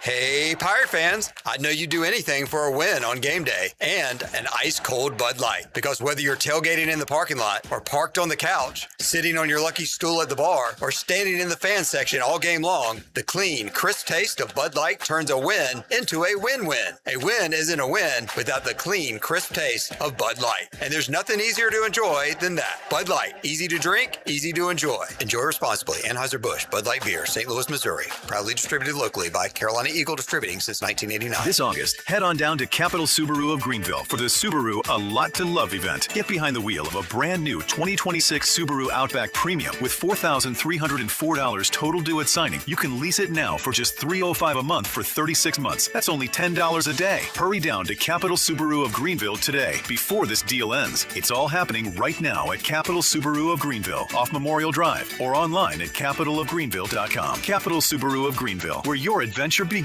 Price does not include tax, title, or registration fees. Offer expires August 31st, 2026. What's better than exploring downtown Washington? Tasting it. Join a food tour with Forks of Little Washington and discover the local flavor. Stroll the historic waterfront and enjoy delicious bites from some of the town's favorite restaurants and specialty shops. Food tours combine great food, local history, and unforgettable stories into one delicious experience. Whether you're a foodie, a visitor, or a local looking for a new adventure, there's no better way to experience Washington. For pricing and reservations, visit forksoflittlewashington.com. Brought to you by visitwashingtonnc.com. The very best bagels in Greenville are at Bagel Man. Bagel Man is open every day for breakfast, lunch, and dinner. If you're on the go, place your order ahead of time online at ncbagelman.com. Start your day with a breakfast sandwich, or for lunch, try a tuna melt, pastrami sandwich, panini, or specialty wrap. And everyone loves Bagel Man's fresh-made desserts and pastries. Bagel Man is where Pirate Nation fuels up for game day or any day. Bagel Man, 1904 Fire Tower Road in Greenville. And stay tuned for the new Bagel Man location opening soon. Go Pirates! Recalculating. You are now in the middle of nowhere. Well, not exactly. Welcome to Martin County, the middle of nowhere, but the center of everything. Just 80 miles from the Outer Banks, 90 from Raleigh, and less than 30 minutes from East Carolina University and the Pamlico River. Kayak the Roanoke River, dance in downtown Williamston, or just watch horses do their thing in farm life. So yeah, you could stay stressed, or you have arrived at peace. Martin County, get lost in the best way. This is Caleb Reynolds, lead minister at Eastern Pines Church, and I'd love to invite you to join us this Sunday at 9 and 10:30 at 3380 Portertown Road in Greenville. At Eastern Pines Church, you'll find real people, uplifting worship, and a place where your family can grow in your faith. Come see what God is doing right here in Greenville. We'd love to welcome you home at Eastern Pines Church. Visit easternpineschurch.com for more information. Church services brought to you by S&K Trapping, East Coast Grading, Gregory Pool, Driven Details, East Coast Access, Cardinal Lock and Key, and rentafishtank.com. If you're looking to make someone's day a little sweeter, Nothing Bundt Cakes has the perfect treat. From our bite-sized buntinis to our delicious 8 and 10-inch bundt cakes, every cake is baked fresh daily and topped with our signature cream cheese frosting. Birthdays, celebrations, office treats, or just because. There's always a reason for a bundt cake. Come see us in Greenville in the Law Promenade Shopping Center near Longhorn and let us help you share a little joy, one bundt at a time. Nothing Bundt Cakes. Make life a little sweeter every day.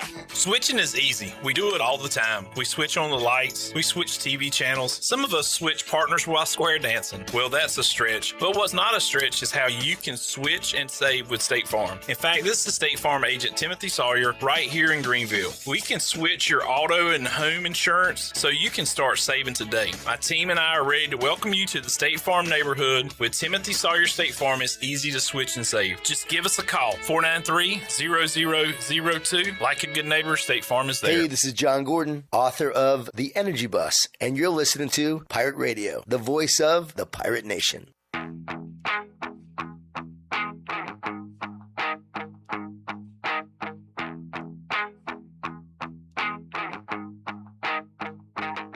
You're listening to Hour 2 of Pirate Radio Live. The Pirate Radio app is available now. Powered by Carolina Caliber. Download the app today and have Pirate Radio at your fingertips. Now, back to the show. Welcome back. Country Mart is your premier locally owned and operated country store serving the best cheese, biscuits, and country food around. They have 3 locations to serve you on Highway 11 in Bethel, Highway 903 in Stokes, and their newest location, Highway 11, across from Aiden Grifton High School. Country Mart, fueling you up with great food and your engines with great gasoline. Now let's head back into PRL. Here's Clip. All right, back with you, Pirate Radio Live. This segment is called Concerning Tweets. Nick Jabavala, Commanders reporter, writer for The Athletic, earlier today, 4 hours ago, tweeted out, "This is the worst I've seen the Commanders offense in years. An inoperable offensive line." It's a bit concerning. That's tough. That's tough. And I just saw Tony Dunn respond to a tweet. Chase Justice. That's a great TV news name. WYFF News 4. Chase Justice. I think he's the new host of On Patrol Live. It should be, right? Here's his Panthers versus Texans joint practice takeaways. Bryce Young, 9 for 17, 2 interceptions, 7 sacks. Chandler was telling me at lunch, Donnell Hunter had 4. He's not even the best edge rusher. Texans' first-team offense operated much cleaner than Carolina's. Tony just responded with 7 sacks. So I guess, Jared, my question is, how much stock are we putting into Commanders-Panthers offense being atrocious in joint practices today? Who'd the Commanders go against? Good question. I saw him shaking hands with Lamar Jackson, so I'm going to say the Ravens. Okay. Not concerning for the Panthers because that is one of, if not the best defense in the league. Your 2 starting tackles, Taylor Moton, blood clots, and Hakeem Ekwonu, torn patella tendon. So, it's concerning for this year because I don't know if those guys are coming back, but Donnell Hunter, who had 4 sacks going up against Monroe Freeling, I think is his name, who's a rookie out of Georgia, their first-round pick. And I'd be concerned for the Commanders just because all of it. I mean, they're old. Daniels coming off an injury. It just seems like this is the start of something not that great. It feels that way. It really does. I hate to say it, but it's not shocking to me as a Washington fan. Sam Cosmi got injured in the Lions playoff win. And, he's going to, I was, a year removed, but he's going to be back. I think he was sick today, so he wasn't playing. But even outside of that, there's not a ton of reinforcements coming with that O-line with Tunsil being injured. So that is a major cause for concern right now if you are Jaden Daniels and Washington. Anything coming out of Raiders camp, Jared?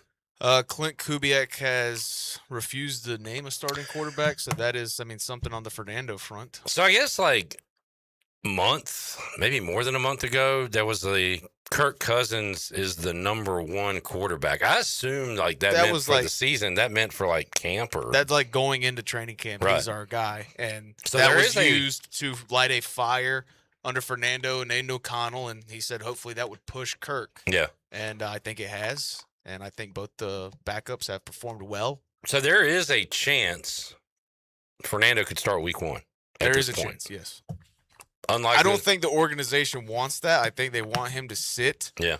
But, also, if you're inside that building and Fernando's ready and looking better than Kirk Cousins, you're doing yourself a disservice not throwing him out there. Because, I mean, you can't, a fan can be like, well, we kind of want to have a good draft pick to build up the defensive back room or the wide receiver room in next year's draft. You can't preach that to the guys on the roster. If they see Fernando's outplaying Kirk Cousins, you got to play him because then you lose your team. Matt says Panthers offense under Young will be flush or bust as usual, hoping more flush, though. It seems like he has a lot of 137-yard passing games, but then we'll have I've seen him in person throw for 300 yards against the Packers. Yeah. He has those, too. Yeah. Chandler, by the way, released a statement via text, said, we're not talking about that. So not talking about this or that. We're not talking about Not talking about this. We're not talking about this. You were right, Chandler. Jamie says Haynes King will start by week 12. He's not going to be on the roster, is he? I mean, I would love for him to be. Let's look at Panthers depth chart. I mean, they signed Kyle Trask. Once Haynes King got hurt, it's Kenny Pickett in the backup spot. Yeah, it'll be Pickett. I mean, I don't think this team's going to be good this year with Bryce Young. If he goes down, might as well throw in Haynes King, see what the young fella can do. Because, I mean, Kenny Pickett has showed what he is. I like to do this. If anybody loses their starter, it stinks. But, Jerry, let's do, if your starter goes down, this team could still make the playoffs. I want to say Raiders just because their quarterbacks are good. But is the rest of the team good enough? I don't know. But, who has the best backup in the league? The Houston Texans. Davis Mills. And not only do you like him, but you like the defense and what's around him. Yeah, the coaching staff, the defense, what's on the offense. I mean, I'm a Stroud guy. I love C.J. Stroud, but I also love Davis Mills. God, I wish I could say the Colts and Anthony Richardson, but no, that's just not going to work. Let's see. I don't know if I know enough about who's backing up who in 2026 to answer this question. Seattle Seahawks. Jalen Milroe stinks. Is that the backup? Yes. Yeah. All right. Thank you, Jackson. How about Ty Simpson? Who's the backup for the Rams? Ty Simpson. Or Stetson Bennett. Are there guys good enough around them to still put together a couple wins here and there to get them in the playoffs? Yeah, the Rams, yeah. And I'm talking like a week 7, week 8, week 10 injury type thing. I mean, what about the Minnesota Vikings with Carson Wentz as QB2? Oh, no. Oh, brother. J.J. McCarthy might not even be on this roster. This is kind of a crazy one. How about the Steelers? Do they have anything in Aller or Howard? Well, whichever one stays on the roster is going to be the third guy. Yeah. Mason Rudolph. This is his team. This always has been his team. He's still there? Since Ben Roethlisberger retired, this has been Mason Rudolph's team, no matter who's under center. Any other teams with backups? Who's starting for the Chiefs? The Bengals. Who they got? Flacco. Oh, yeah. Anywhere Flacco has a shot. Chiefs is Justin Fields, so no. Who is Lamar's backup? I just want to say Snoop Huntley, but I don't know. Yeah. I just like when he always They may not in. make the playoffs with Lamar. Oh, come on. Ravens depth chart. Who is the backup? I need to look at my backup QBs for 2026. We've got Snoop Huntley. Yep. Yeah, I'm going to say no. Come on, man. He's done it before. When he went in week 16. Snoop Huntley. Where's Tyrod? He's going to win a game for somebody. I think he's with the Packers. All right. He can win a game with the Packers. Oh, well, I mean, you're moving the posts here. You said win a game, or at first it was make the playoffs. Now you're saying he can win a game. I did move the post a little bit. I can't wait for Mully to come in that Tuesday and be like, I'd rather Tyrod start the rest of the season than Jordan Love. He's insane. He loved Malik Willis. He was like, hell, I'd give Willis a shot this week. That's the thing. And I've done it with Davis Mills, but you see these quarterbacks come in for 2-3 weeks and win their games. And it's I mean, this guy's the starter's a bum. You know what we should be able to say, but we can't, is the Falcons. They got these high draft picks, but we don't believe if Cooper Rush comes in there, I trust him fully more than the lefties. Tua and Penix. Who you got, Jack? Buffalo Bills with Kyle Allen. No. What are you talking Kyle about? Allen is still playing football? Yeah.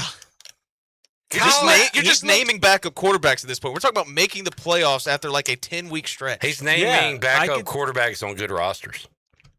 I don't really. I mean, these are Kyle Allen should not be in the NFL.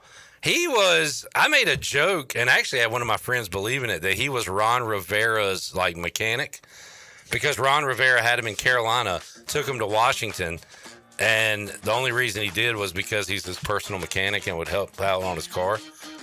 Kyle Allen, like the guy from Carolina and Washington? Yeah, he's actually looked pretty good during No, he hasn't. preseason this year. Against the three? Like, yeah. Buffalo Bills depth Josh chart. Johnson looked phenomenal in the preseason game. Me and Chandler Why are you watched talk at about lunch. Josh Johnson? If he starts, he's not making the playoffs with the Bengals. I can't believe Kyle Allen is still in the league. I didn't believe it at first either. I mean, it makes sense with all the Panthers guys they have in Buffalo, I guess. Yeah. I wonder if I can get his numbers, his career. 7-12 as a starter, 26 touchdowns, 21 picks.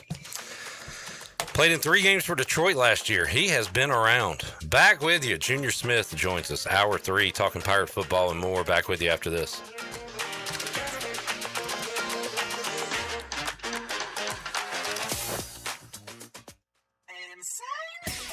Save the date for the biggest party of the football season. Join Pirate Radio on Thursday, September 10th for the annual Pirate Radio Football Kickoff Party, powered by Bud Light. It's a night of great music, great friends, and pirate pride as the party returns to the Hilton Greenville and Greenville Boulevard. This year's special guest is ECU legend and Super Bowl champion Linval Joseph. Ball's out, picked up by the Vikings. Joseph. Can he win this long foot race? Linval Joseph. No flags. Touchdown, Minnesota. Come welcome Linval back to Greenville, then dance the night away with live music from Trainwreck. Stay tuned to Pirate Radio for your chance to score free tickets to the party of the year, the Pirate Radio Football Kickoff Party, powered by Bud Light, Thursday, September 10th. He just put Sayamalo on his back. What a play by Linval Joseph.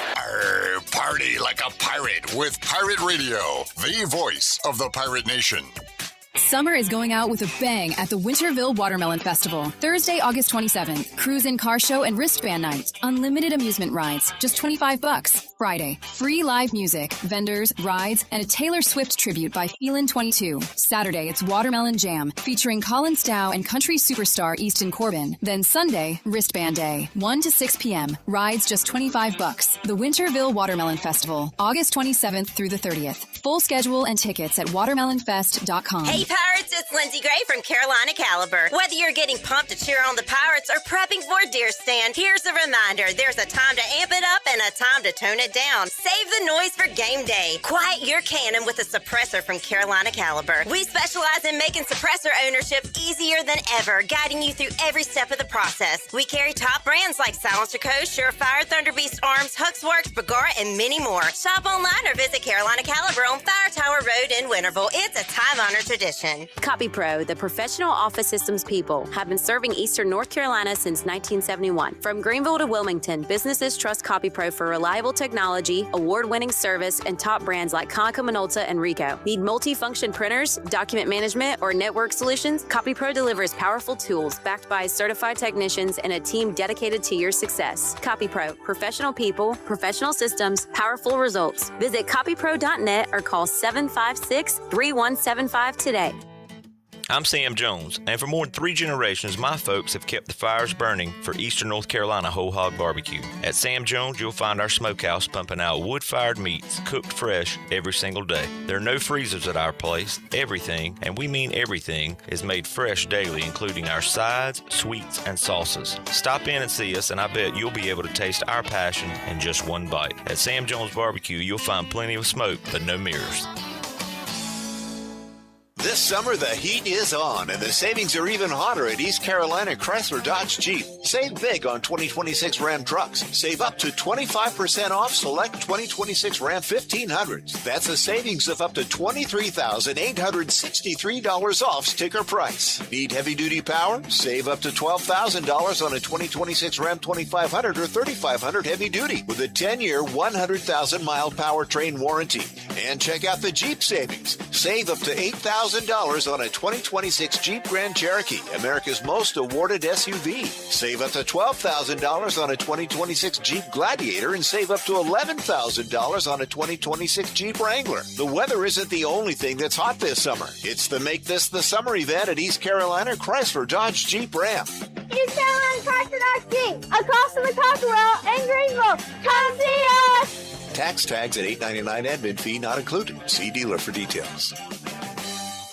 Back to school, football season, and weekend trips to Washington. It's a great time to enjoy downtown and the waterfront. Stop by Down on Main Street, a local favorite in the heart of historic downtown. Grab lunch, the house salad with grilled chicken, the half club and chips, or their crowd-pleasing fried shrimp plate. Then stroll the waterfront, or come back for dinner and drinks on the patio. Open 7 days a week with half-price wings every Wednesday from 4 till close. Down on Main Street. Great food, good times, and downtown Washington. Go Pirates! This is Pirate Radio, WGHB Farmville, W224EI Greenville, WDLX Washington, and W281CH Washington.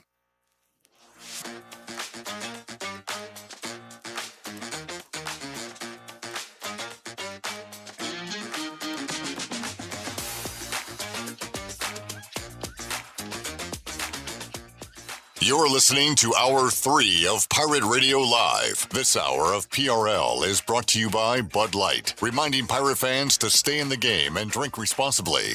Bud Light, proudly distributed by Carolina Eagle Distributing since 1989. Now, back to the show. Welcome back. Looking for quality roofing you can trust? Call the Boone Group Roofing, proudly serving all of eastern North Carolina. Owned and operated by Toot Boone, they offer no money down and back their work with a 5-year workmanship warranty. When it comes to your roof, don't settle. The Boone Group Roofing is on top of their game. Call Toot today at 714-0021. Now let's head back into PRL. Here's Clip. Hi, back with you, Pirate Radio Live on a Wednesday. Clip Rock, First Flight Credit Union studio. And we got our guy, Junior Smith, joining us inside the studio today. All-time leading rusher in ECU football history, ECU Hall of Famer, former Pirate coach. Junior, how you doing, man? Clip, I'm doing well. Hello, Pirate Nation. Hope everybody's doing well and having a great Pirate Day today. A great Pirate Day, and we're counting down the day. How about 10 days, Junior, on the David Price Construction countdown to kickoff? 10 days away from ECU and Alabama. We are a few days away from week 0. We'll talk about some of those matchups coming up. North Carolina, TCU, also NC State at Virginia. But, Junior, coming up Thursday night, we've got a full slate of FCS games. And earlier today, I talked to Brett Hickman. He was a part of the staff when you were around at ECU. I think he was a student assistant at the time, and has been at different schools, been at the high school level. But now he is at Division II Anderson, and we'll run the interview tomorrow. They play Furman on Thursday, but kind of a neat deal. He got hired by the head coach who had taken the job at the ground floor. Literally, they had a full year of practice without playing a game, which is you got to have some pretty determined players for that to happen. Absolutely. But it's an undefeated season for those coaches too. So that's there we go. Honeymoon right there. No doubt. But it maybe I wanted to ask you, like you've built a successful business. You got everything you're doing with the markets and all that stuff that I don't understand. So you're killing that. But like, have you ever got the itch in, what are we talking, 15, 16 years now, to get back into it at any level, college, the spring pro stuff, the high school, anything? Every once in a while, I'll get the niche. Once we kind of get into football season like this and you hear about the camps and you're watching it on television, you start having some flashbacks and you hear from old players, you look at the interviews, and so you kind of hit that trigger, you know what I mean? It's kind of like that trigger. You start thinking about it. But, once you get into coaching, it's like you go into a submarine is what we call it. Once the camp starts, you kind of go in the submarine, you go down, and you don't see anybody again for 5 or 6 months. And it's definitely a grind. It's definitely a great profession to be in, and it's great to be around the kids and develop players and just be around a winning culture, and all those things are exciting. But sometimes you just change chapters in your life, and that way you can have a different message where you can let your light shine for Christ and just do the best you can do, and he can show that you got multiple talents. You can do several different things. So every once in a while I get that itch, but I think I'm happy with where God has me at right now. I hope you coaches can enjoy it. I know you enjoy the money. You pay pretty good to be a coach at a certain levels. I know you can enjoy the wins at the time, but like you win a game, your focus immediately turns to the next one. Right. You know what I'm saying? Like, you don't have time do you ever get a chance to celebrate and enjoy it? Because there's always something next, right? Well, yeah, it's always something next, and I think it's depends on what kind of coach, who you're coaching for. And I think we got a good one here, a great one here at ECU. Coach Blake's always preaching family, preaching the player. He's teaching quality of life. And when you have a coach like that, then it makes it fun to go to practice.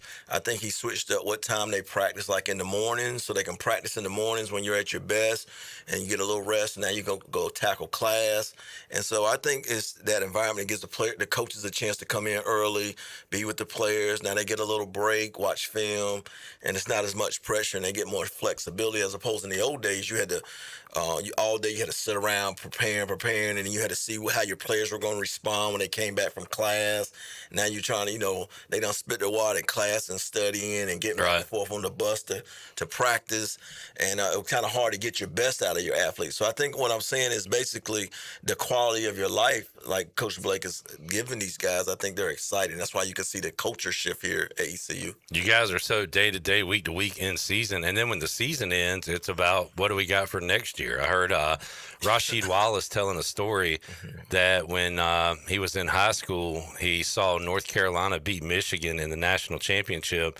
And then the next day, Dean Smith was in his living room up in Philadelphia, and he was shocked. Wow. He was like, you're not partying or celebrating? And, of course, Dean Smith, probably not a partier, but, like, that really impressed Rasheed Wallace. But, like, you coaches have to do that. You got to keep the bloodline going with recruiting, and now you can get a little fixed with that with the transfer portal, but you gotta wine and dine those guys right after the season ends, pretty much. Yeah, that was the exciting thing about coaching, that you had to put on several different hats. You had your recruiting, then you had your your winter workouts, and then you had your spring ball, then you had your little summer break, and then you had recruiting, then you had the season. So you just start getting your mind conditioned and always trying to, like you said, what's the next great thing that you have to do, and you always have to be on your A game in all levels. You try to keep a weekly schedule here, Junior. Your whole year is pretty much mapped out as a coach, right? Absolutely. Like, you know what you're doing 5 months from now, pretty much. You got pretty much a book, and it's like your standard procedure of operation, pretty much. And you kind of knew when you had to make that Monday night phone call to the recruits. You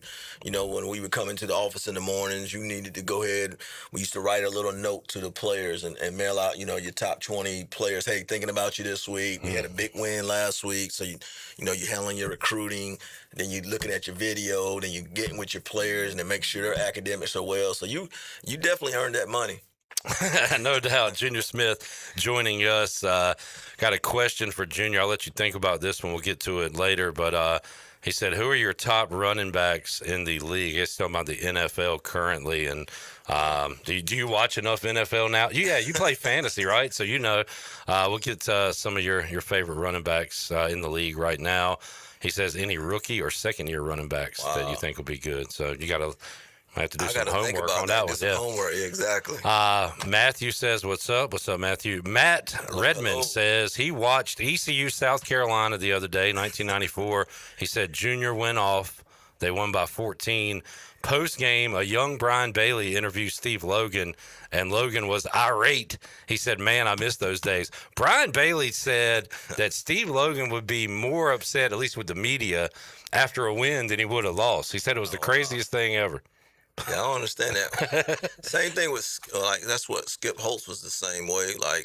When everybody's patting you on the back, that's when you got to be the hardest on your players. So that was kind of when we were hardest on our players after a win, because we knew everybody in town was going to be telling them how great they were, what they did, and hey, you're top 25, you're the greatest in the world. But as coaches, that's when we have to come in and be more critical about the film. Hud has said that too. He said he would try to make practice hell after a big win, to keep the guys on their toes. Let's hear cut 12. I liked this from the other day, Jarrett, where Blake Harrell was talking about trying to not be as scheduled at practice, to mix some things up, to try to make them feel like they're in a game. So once they're in a game, they'll be prepared for those situations. Cut 12.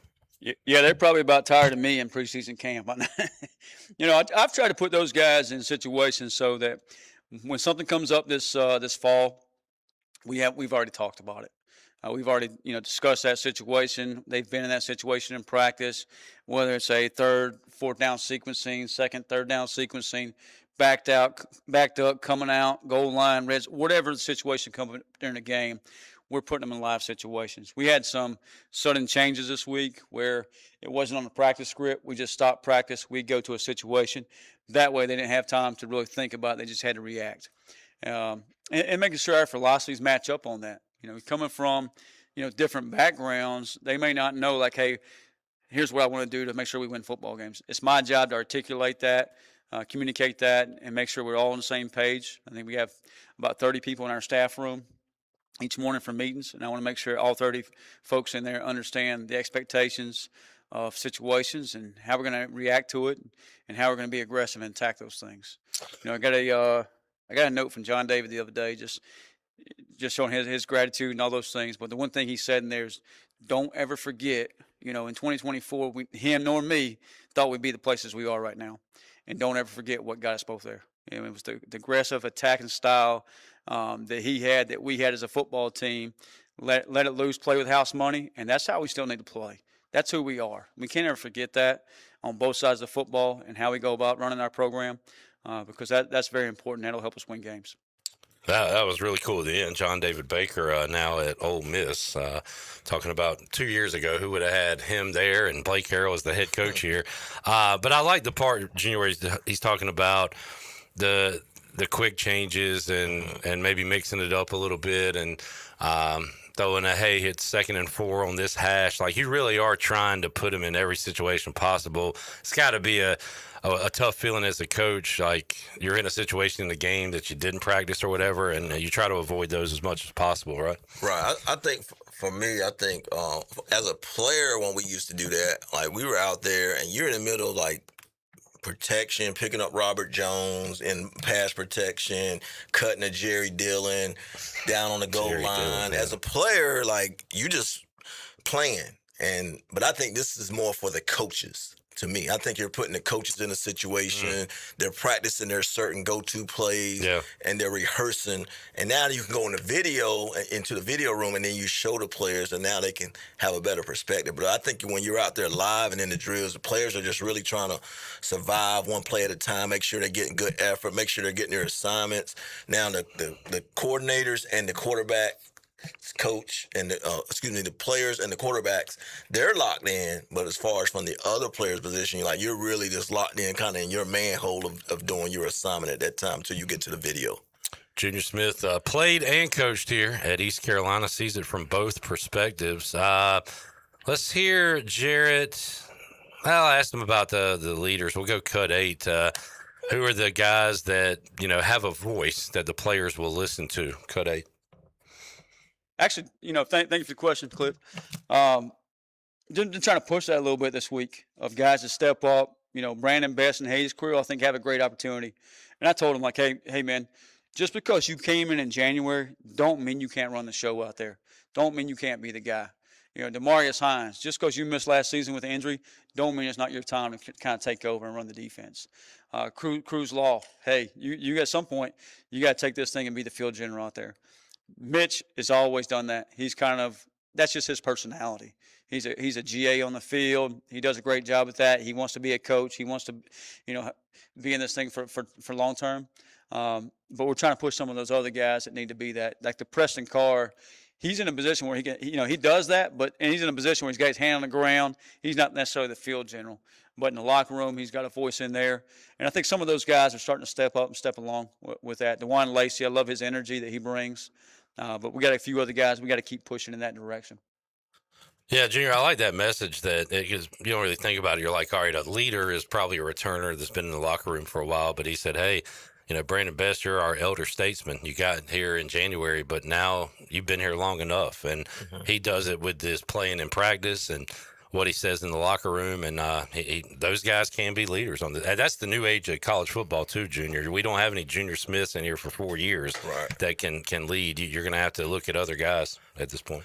Yeah, I think that's just one of Coach Blake's strength, where now he's letting he's kind of developed his culture, and he's given he's been intentional about telling these players that, hey, he's calling their name and saying, hey, this is your team. Yeah. And as a player, now you said, my coach trusts me, and they're kind of giving me the green light. I've done enough things during camp, made plays, gave great effort. I was accountable in certain areas, and so I'm kind of been given the kind of the green light. And these players that he's talking about have high expectations. They know they expect to win They expect to win now. Talked to Rajay a lot because he played as a true freshman, junior, about how he was different his first year to his last year. And same with you. I got to imagine, we're talking Pirate legends that you played with your freshman year, how they impacted you. And did you find yourself, acting like them your senior year, the way they acted to you your freshman year, as far as the leadership part goes? Absolutely, because as a freshman, you come in and it's, you're kind of in your own world and you're trying to prove that you're somebody, kind of still figure things out. And you kind of stand out the way.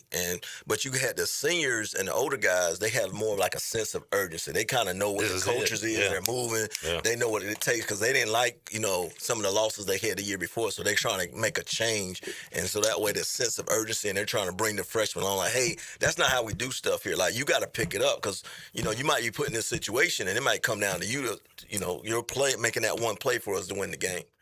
I think I know the answer to this, talking to you, getting to know you a little bit, but did you come in as a freshman that I just ran for all these yards and won all these games at E. Smith and I'm about to do it here? Or were you nervous? Were you somewhere in between? Like, what was your mindset as a freshman coming in? I was a little cocky and confident coming in after coming in being the leading rusher in the state. But I was like, always been like a team player. So I was willing to do whatever it took for us to win. So I was locked in, low to go and listen to our leaders because they earned that right to be the leaders right then, the seniors, and just try to come in and find out how the culture was and fit in the best I could and just show the guys that, hey, you can trust me and then I can make things happen when I got the ball in my hands. Well, what part of that too, Junior? I thought you were going to say you were pissed off. Well, not in the Shrine Bowl. Yeah. Right, that chip had to be huge, right?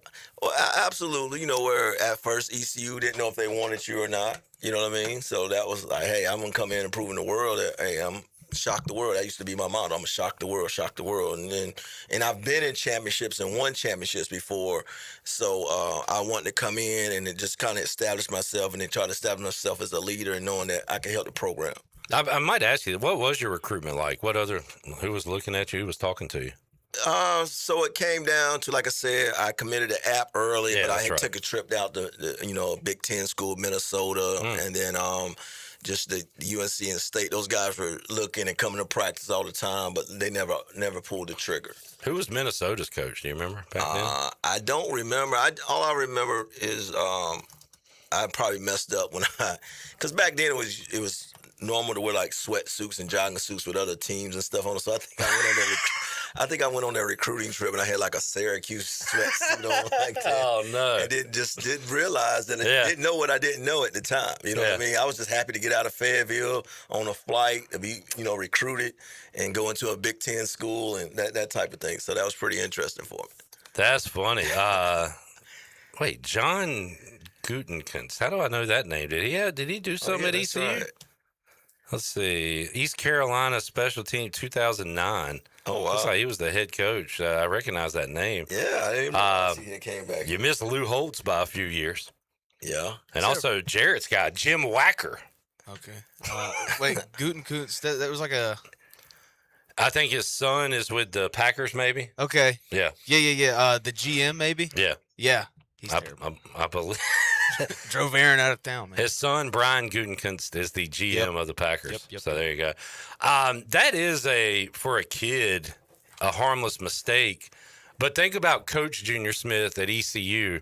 If a guy can't, now if it was Carolina or State T-shirt, you'd really be pissed. Right. Like, let's say you said Syracuse, so he comes in with like a Texas A&M shirt on or something. How would you feel? Like, dude, what are you doing, man? But I didn't know what I didn't know at the time. That's true. You know what I mean? I just had rushed for 2,500 yards and, you know what I mean? Thought I was the guy, I guess. You know what I'm saying? In a humble way. Yeah. A chip on your shoulder.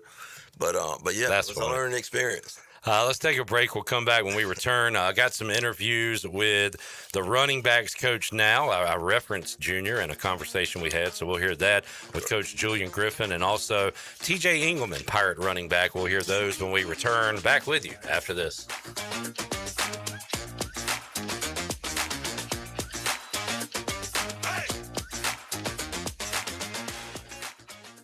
Hey, Pirate Nation. I'm Hudson. I'm Coleman. I'm Tolly. And we are the Spain family. For 3 generations, we've been building homes across eastern North Carolina. Today's Spain Family Builders specializes in custom homes, move-in ready homes, neighborhoods, and apartment communities. Because we're not just building homes, we're building the communities we call home. Spain Family Builders. Building homes for generations. Visit SpainsBuildNC.com. Go Pirates! Hi, I'm Shay Asby. And I'm Beth Everett. At NC On Point, experience the thrill of professionally guided quail, chucker, pheasant, and even duck hunts on one of North Carolina's premier hunting preserves. Whether you're a seasoned hunter or headed to the field for the very first time, we can make that day an unforgettable one. Don't have a bird dog? We've got you covered. Our experienced guides hunt with professionally trained bird dogs and a comfortable on-site lodge that lets you unwind after an incredible day in the field. So gather your friends, book your hunt, and start making memories that last a lifetime. Visit nconpoint.com today. Go Pirates! And now a word from our sponsor, Bud Light. There's nothing better than the clean, crisp... what if we just got out of here and grabbed some Bud Lights? But man, we're on air for 4 more hours. They'll figure it out. Sounds good to me. Anything for the clean, crisp taste of Bud Light. Stock up now. Bud Light. Easy to drink, easy to enjoy. Enjoy responsibly. Copyright 2026, Anheuser-Busch, Bud Light Beer, St. Louis, Missouri. Hi, I'm Bram Anderson, owner of Tiebreakers. Whether you're taking a quick lunch break or meeting coworkers, we've got one of the best lunch deals in town. Monday through Friday from 11 until 3, enjoy a $10 lunch special with your choice of delicious entree, a side, and sweet tea. Great food, great value, close to home. Break the chain, eat local. 3 locations, 1 hometown favorite because everyone loves burgers. Get ready, Greenville. Free Boot Friday is back. Presented by Brightspeed. And only in downtown Greenville. Join us as we kick off the season September 11th. Enjoy the cool beach tunes from the Embers from 5:30 to 8:30 at the 5 Points Plaza. And we'll have plenty of ice cold beer, wine, and seltzers from Carolina Eagle. Sup Crushes from Crush Distillery. The New Look Kids Zone. And local food trucks. Come celebrate the start of football season with us in downtown Greenville with Free Boot Friday. For more information, follow the Downtown Greenville Partnership on Facebook and Instagram. Looking for a night out that's a little different? At Encino Mexican Steakhouse. Bold Mexican flavors meet premium steakhouse tradition. Sink your knife into perfectly cooked, hand-cut steaks. Savor rich, authentic dishes inspired by Mexican culinary heritage and pair it all with a handcrafted cocktail. Encino Mexican Steakhouse, where Mexican flavor meets steakhouse perfection. On Memorial Drive in Greenville or online at EncinoRestaurant.com. For pest control that packs a punch, BAM! Call on the experts at BAM Pest Control. Attention Greenville, BAM Pest Control is here to protect what matters most, whether it's your business, your home, or your peace of mind. They don't just eliminate pests, they knock them out. BAM Pest Control is #1 in insect control, rodent control, and yard services like fire ants and mosquitoes. BAM! You're insect-free, safe, and comfortable. Call the experts at BAM Pest Control on Hooker Road in Greenville, 252-751-3160. BAM! If you're looking for a delicious home-cooked country breakfast or lunch, look no further than CD's Grill. CD's Grill in Winterville has the best country cooking around. Start your day with CD's mouth-watering homemade cheese biscuits, eggs cooked to order, and pancakes so big and fluffy there's no way you leave hungry. Open Monday through Friday from 5:30 a.m. until 2 p.m. and Saturday from 5:30 to 11 a.m. CD's has lunch specials and an all-you-can-eat salad bar. Stop by, say hey to owner Jason Brown and the CD's crew. CD's Grill, 111 West Fire Tower Road in Winterville. CD's Grill, the best country cooking around. This is Miles Berry, and you're listening to Pirate Radio, the voice of the Pirate Nation.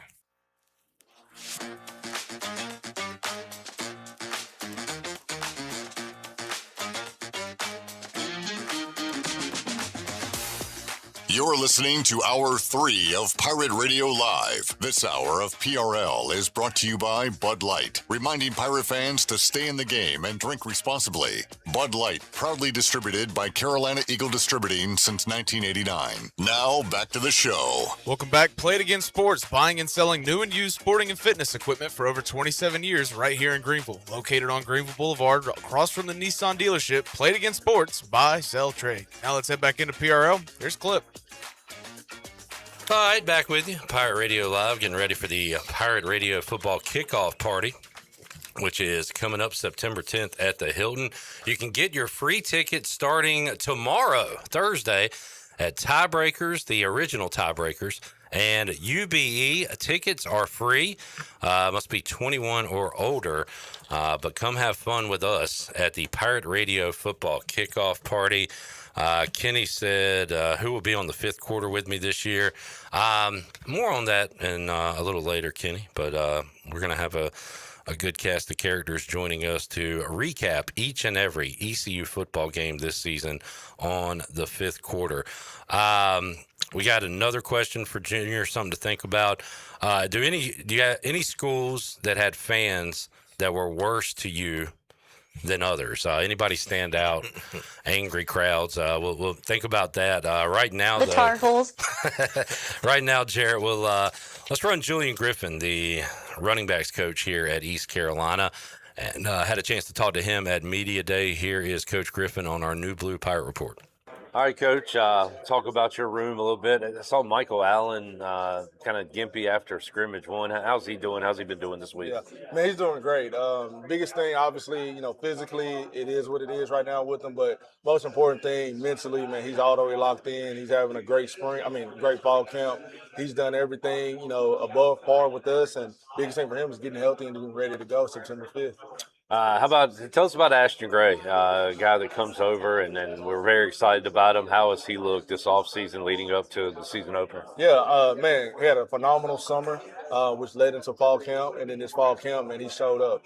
He's done a lot of great things from the aspect of, one, most importantly, making plays on the field, but secondly, is just being a leader within the room and being that guy that doesn't take it for granted, because he came here with Coach Soto, our receiver coach, came here with Coach Davis, our offensive coordinator. And so, you can get in that mindset of, I've arrived, I've made it because I have my guys with me, right? Sure. But every day with Ashton is a new day for him. Like, he doesn't take it for granted. He works his butt off, and he's one of those guys that, I believe everybody in the program and in the community will learn that you could trust him on first down through fourth down.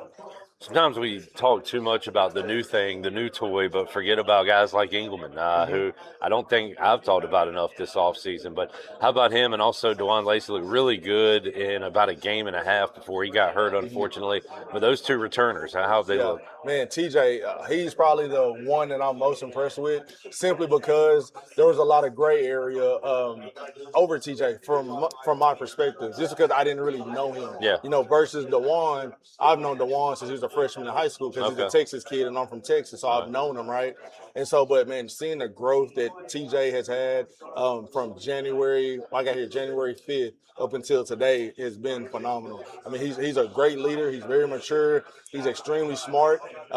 And, looking at him, you're probably like, okay, he's a good player, but he's actually stronger than you think he is. He's faster than you think he is. And at the end of the day, like, he's better than people want to give him credit for. And I'm really happy to have him. And obviously with DeJuan, I know the injury happened last year. And so with him battling back and doing his rehabs and doing everything, the way it's supposed to be done, I think he'll be ready to play for us this fall for sure. Awesome. That's great to hear. Coach, kind of a hypothetical here, because I don't think you'll have to worry about it, but I talked to Junior Smith, ECU's all-time leading rusher. He was a running backs coach here. And we were talking about if you add a Marlon Gunn or a guy back to your room that just comes in that hasn't been working with you. And was that stressful at all for you, or did you think about, hey, I just got to worry about my guys? What was your take when you heard that maybe you'd have some players returning to the roster? Man, it was kind of twofold, simply because, one, like, for example, if Marlon, was to be able to be with us, it's one of those deals like, okay, I really have really good players in my room currently. Right. But then we add another really good player that had over 600 yards last year. I think he had 6 touchdowns. That's a productive kid. Yeah. And so now you're looking at it in the aspect of, okay, do I play him or do I play him? And it's one of those deals to where you're not wrong either direction you go, but you want to make sure you have a fair balance to make sure that everybody gets a piece of the pie, which is always hard, right? But, you know, if it would have happened or if it does happen, you never know. By the end of this interview, he may be here. So who knows? But it would be awesome. I was going to say, bottom line, in 2026, you just got to be ready for everything, right? 100%. It's crazy. Yeah, 100%. It's 4th and 1. Like, every day is it's sudden change. You never know. Coach, good luck, man. Appreciate it. Yep. Hate to ask about a hypothetical, but I was curious about it, Junior, and I like his answer too. Like, heck, it's not like maybe that's resolved, maybe it's not, but then a new thing will come up. So you just always got to be ready for whatever, right? Yeah, I think he's proven to be like that pretty much most of his career. Just doing my studying on his background, I guess he came from Cal last year, and then before that, I guess he's with Texas San Antonio, so he's been in the league, and he's kind of had those three-headed monsters.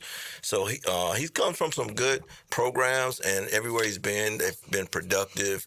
The backs have been productive from the programs that he's came from. So he comes in with confidence, and he knows that he's got a group of guys that hey, it's going to be important when we get to November. You know, you win the American Conference because you're able to run the football in November. So he has to keep these guys locked in mentally that, hey, it don't matter what happens, play one, day one. You know, it's not the horse that gets out the fastest, the one that finishes by the end. So I like the interview. I like some of the things that he mentioned. And I think that he's been in the SEC. You know, he was at Arkansas, I think there. And I was also seeing that he played at Louisiana Monroe, where I coached at for a while. Okay. So I want to go back and research it, but I guess he played up under Coach Todd Berry, you know, who used to be offensive coordinator here when I played, and up under Steve Logan, and was the head coach out there at ULM. And I guess he coached the running backs. Was the head coach out there at the time. So he's got a lot of knowledge and a lot of experience. Hey, Clip, I got a question. I asked Andrew Bays with his stacked running back room, would you rather have a primary back or just go by committee? Junior, what do you think? You coached here as a running back coach. You played here. What do you think? I was always by committee early on until a guy kind of established himself, but I was always going to have, you know, just everywhere I've been, I just kind of had success with having three guys established, and it just kind of made you push the room so that guy up front never got satisfied. He had to always look over his shoulder, knowing that, hey, if he fumbled that ball, next guy's up, and that guy go in there and rush for 100 yards, you might be back up for a while. So you had to bring your A game like every day. How much are you thinking? You said committee early on, and how much are you thinking about week 8, week 9, week 10, early in the season? Like, I want to make sure this guy's still fresh. I mean, you don't want to over worry about it. You want to win the game you're playing, but is that coming to your mind at all? For me, it was more like I would break it more like for the game. Like, I wanted my guys fresh first, second quarter. And I said by the third and fourth quarter, I got a committee, and by that time, we're going to keep pounding you, and we're going to break this defense down. That was my philosophy. And then if you did that every game, you should be good by the end of the year. Yeah. Right. So it works that way. We don't have a lot of known commodities on this team, and TJ Engelman, it's not like he was a star, but 59 carries, over 300 yards, 5.2 a clip, 1 touchdown, also caught 7 passes. We have seen him in action, and I think he's done a little bit of enough to get Pirate fans excited about what he can do with the football. I really enjoyed my chat with him Saturday at ECU Media Day. Here is TJ Engelman. TJ talked to Coach Julian. He said that, you know, you might not look like the biggest guy, but you're strong. You might not look like the fastest, but you can blaze. Do you kind of like catching people off guard with your abilities, your skills? Yeah, I do. You know, people think because I'm small, I don't run with power or whatever, but, you know, when I'm running, I kind of try to, you know, run with power and show people I can do everything. I'm an all-purpose back, so I just try to give everybody a little bit of everything.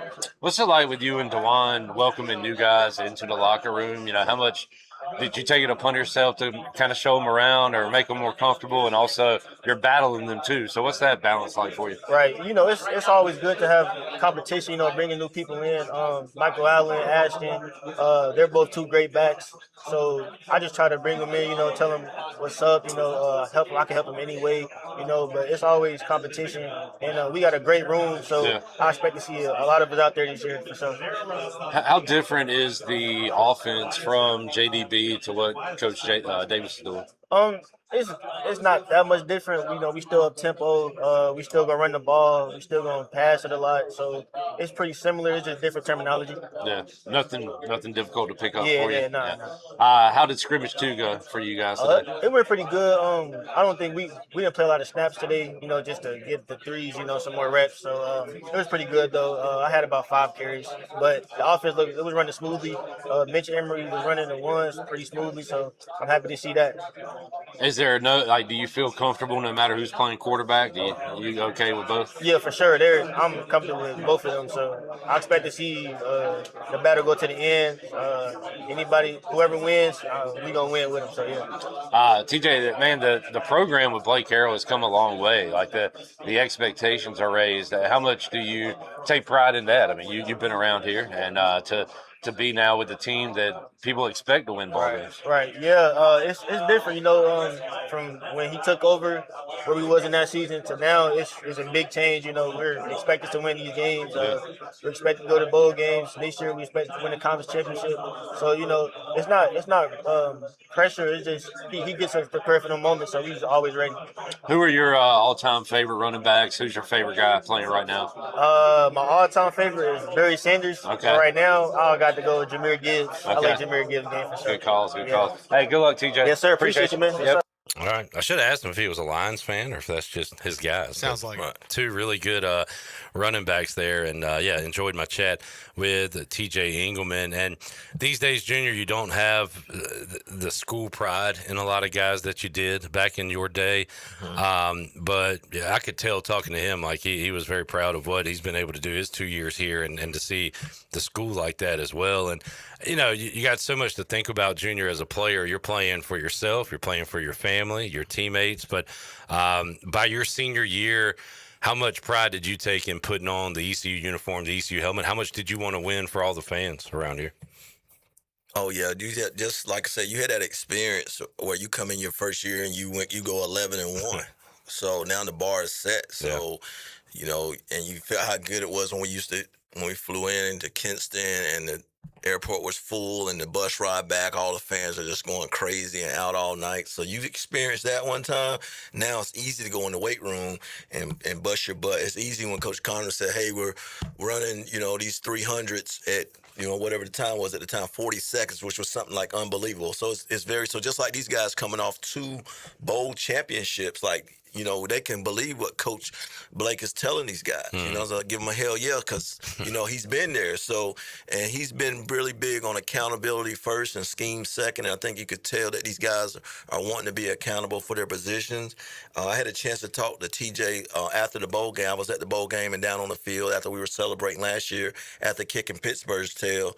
And we were down there, and I just had a conversation with him, let him know who I was. And, hey, I thought he's one of my favorite players. He was exciting. And I said, hey, stay encouraged and let's see what you do next year. So it's good to hear his name and see that he's doing some good things. And I'm a fan of the other 2 guys as well. So it sounds like we got some good guys in that room. Yeah, DeJuan Lacey, again, we were excited about him. We were like, who is this guy? He played about a game and a half before the injury. Ashton Gray comes in with some fanfare, and Michael Allen is on the Dope Walker. He's on the list. So, yeah. Good deal. Let's take another break. We'll come back. We'll look at week 0 with Junior Smith. Got a couple of questions to ask him. Also, Jarrett has a movie review. Junior, Jarrett's a big movie guy. We'll ask you some of your favorite movies, and if you're a movie buff, we'll talk about that and more when we roll on Pirate Radio Live after this.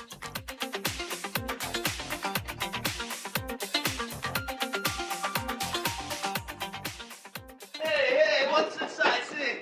I thought this was a party! Let's Save the date for the biggest party of the football season. Join Pirate Radio on Thursday, September 10th for the annual Pirate Radio Football Kickoff Party, powered by Bud Light. It's a night of great music, great friends, and pirate pride as the party returns to the Hilton Greenville and Greenville Boulevard. This year's special guest is ECU legend and Super Bowl champion Linville Joseph. Come welcome Linville back to Greenville, then dance the night away with live music from Trainwreck. Stay tuned to Pirate Radio for your chance to score free tickets us to the party of the year, the Pirate Radio Kickoff Party, brought to you by East Coast Grading, UBE, Aldridge and Sutherland Realtors, The Buck, Ron Ayers Motorsports, Dirty Dan's, The Gold Store, Tiebreakers, and Carolina Eagle Distributors. Party like a pirate with Pirate Radio, the voice of the Pirate Nation.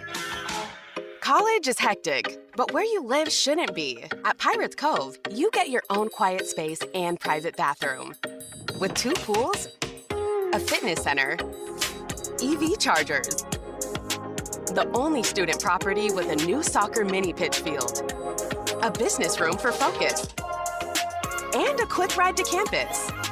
No dorms, no drama, just the lifestyle you're looking for. Pirates Cove isn't just where you stay, it's where you live. Michaels & Gateway Cosmetic and Family Dentistry has been Greenville's premier dental practice for over 40 years. I am Dr. Chris Gateway, and our mission at Michaels & Gateway is to provide exceptional dental care with compassion, integrity, and innovation, ensuring every patient leaves with a healthy, confident smile. Doctors Michaels & Gateway are committed to providing an outstanding patient experience with every visit. Not only do we offer all your dental needs under one roof, in most cases, we can take care of those needs on the same day. Bring your smile to us at Michaels & Gateway Cosmetic and Family Dentistry.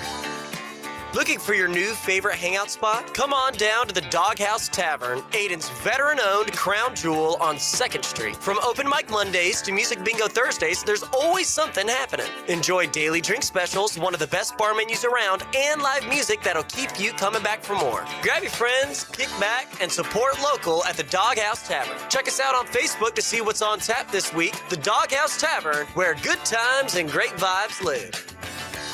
A pepperoni pizza for the table. Thank you. May I suggest trying it with our Pepsi Zero Sugar? It has just the right amount of sweetness to complement all that cheesy, saucy goodness, while the carbonation and notes of citrus enhance the flavor profile. Simply divine. Pepsi Zero Sugar? You've really outdone yourself this time. Pizza deserves Pepsi. Miss, your burger is served. Thank you. And if I may suggest a pairing, this is our finest Pepsi Zero Sugar. The sweetness of Pepsi perfectly balances the savory notes of your burger, while the citrus and carbonation elevates the taste for a truly stunning flavor profile. Bon appetit. Now that is one perfect combination. If this is how the other half lives, I could get used to this. Burgers deserve Pepsi. Bring the taste of New England to your table at Basil's. Try the crispy clam fritters, fresh Cape Cod chopped salad, classic linguine with clam sauce, or the savory Clams Casino pizza. Every dish is packed with bold coastal flavor and made fresh just for you. Pair it with your favorite beer, wine, or one of Basil's handcrafted cocktails. Eat local, drink local. Basil's on Fire Tower Road in Greenville. Pirates supporting pirates. This is Ryan McChrystal, and you're listening to Pirate Radio, the voice of the Pirate Nation.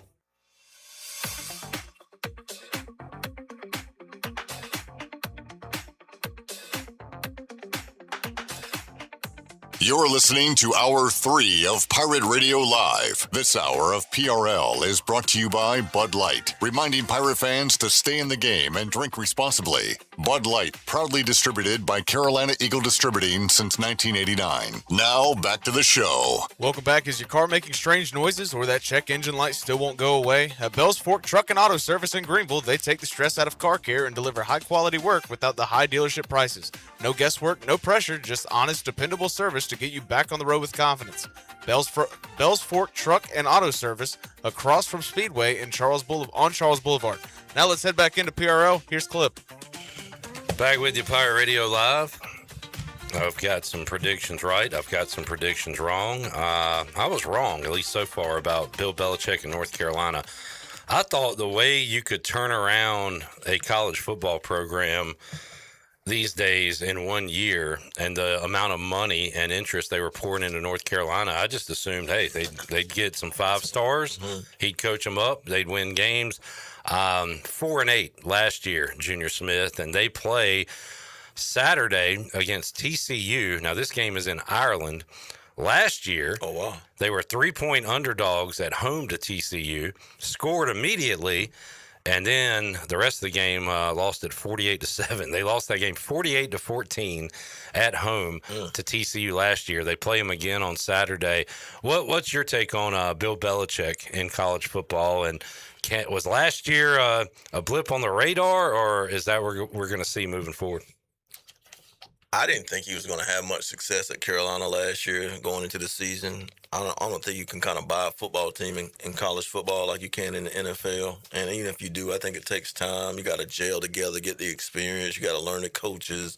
You got to learn the culture, like we always say. And so I didn't think they were going to do well last year. So one thing they did do, they brought in Bobby Petrino and got rid of Freddie Kitchens as the offensive coordinator. So, you know, he's a name guy in college football. Good offensive coordinator. Yeah, but yeah, TCU the favorite against North Carolina. And well, how about year two, Belichick? I mean, how many games did they win this year, Junior? And can they win on Saturday? I haven't really looked at their schedule. Yeah. I think they'll probably be a 500 team in my opinion. All right. NC State has some expectations this year, Junior, with their quarterback, C.J. Bailey, 8-5 last year for Dave Doran. They got a huge game Saturday, week 0 at Virginia. I mean, for a conference game to be before we even get into week 1 is crazy. Virginia, by the way, I like doing this. How many games did Virginia win last year, Junior? Virginia last year, I think they played pretty well. I want to say they won about 8 games. They won 11 games. They won 11 games. Yeah, catches me off guard. Yeah. But NC State at Virginia. Any thoughts on this matchup coming up Saturday? I would probably lean towards NC State right now with Virginia. I guess they got a rookie quarterback or something. They got a new quarterback. He's been around. Okay. Yeah. And State, one thing we look at really is head coach, quarterback. Are those guys back? For State, the answer is yes. They do have a guy that's played. That's in C.J. Bailey. A good ball game. I had a lot of friends over in Raleigh that went to NC State, and I know that they're not really happy with the program. They're not really a big follower of their head coach. They don't get excited about him. So I don't know if this is their year or not. So it's 9 wins, 8 wins. It's 9 wins, 6 wins, and then 8. And I think the thought probably is like 8, 9 is the max. Like he's not going to do anything better than that. The question is, what are you going for? Are you going for championships? If so, you probably get rid of him and bring in somebody else.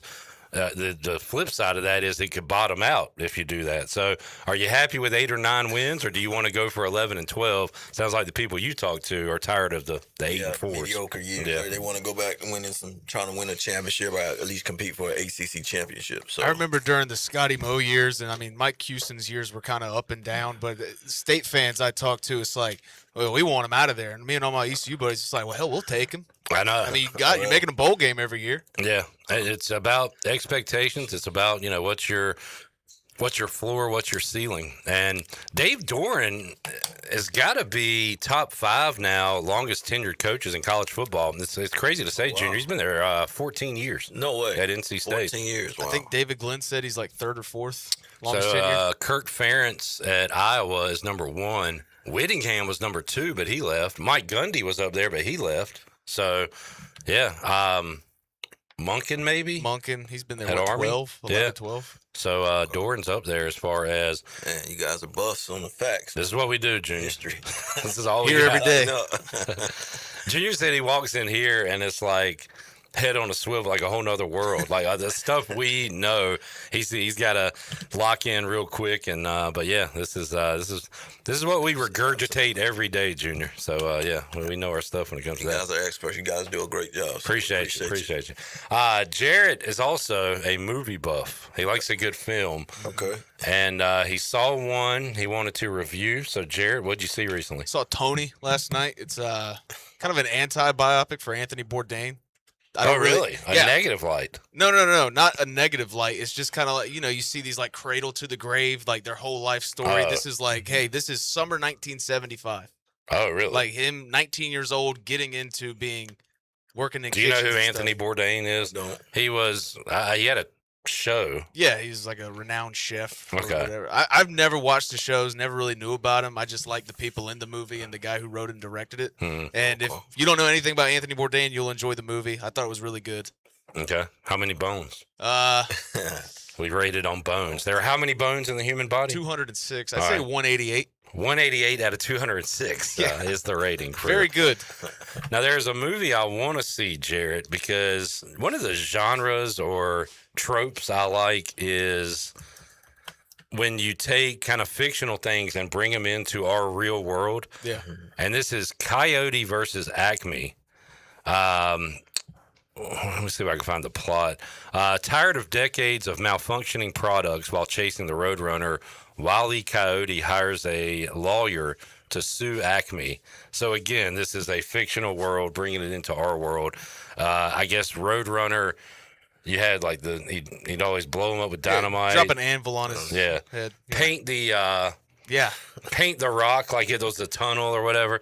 But this is coming out. Looks kind of silly. Should be funny. But you said you're going to see that this weekend? I'm going to try to. I mean, you got Daytona Saturday night. College football's back. Busy weekend. But, I could take 2 hours out of my day one of those days. Junior, what's your all-time favorite movie? So I had to go back to some of the sports program movies that I used to watch. So I was thinking it was the program, but I started thinking I remembered Blue Chips.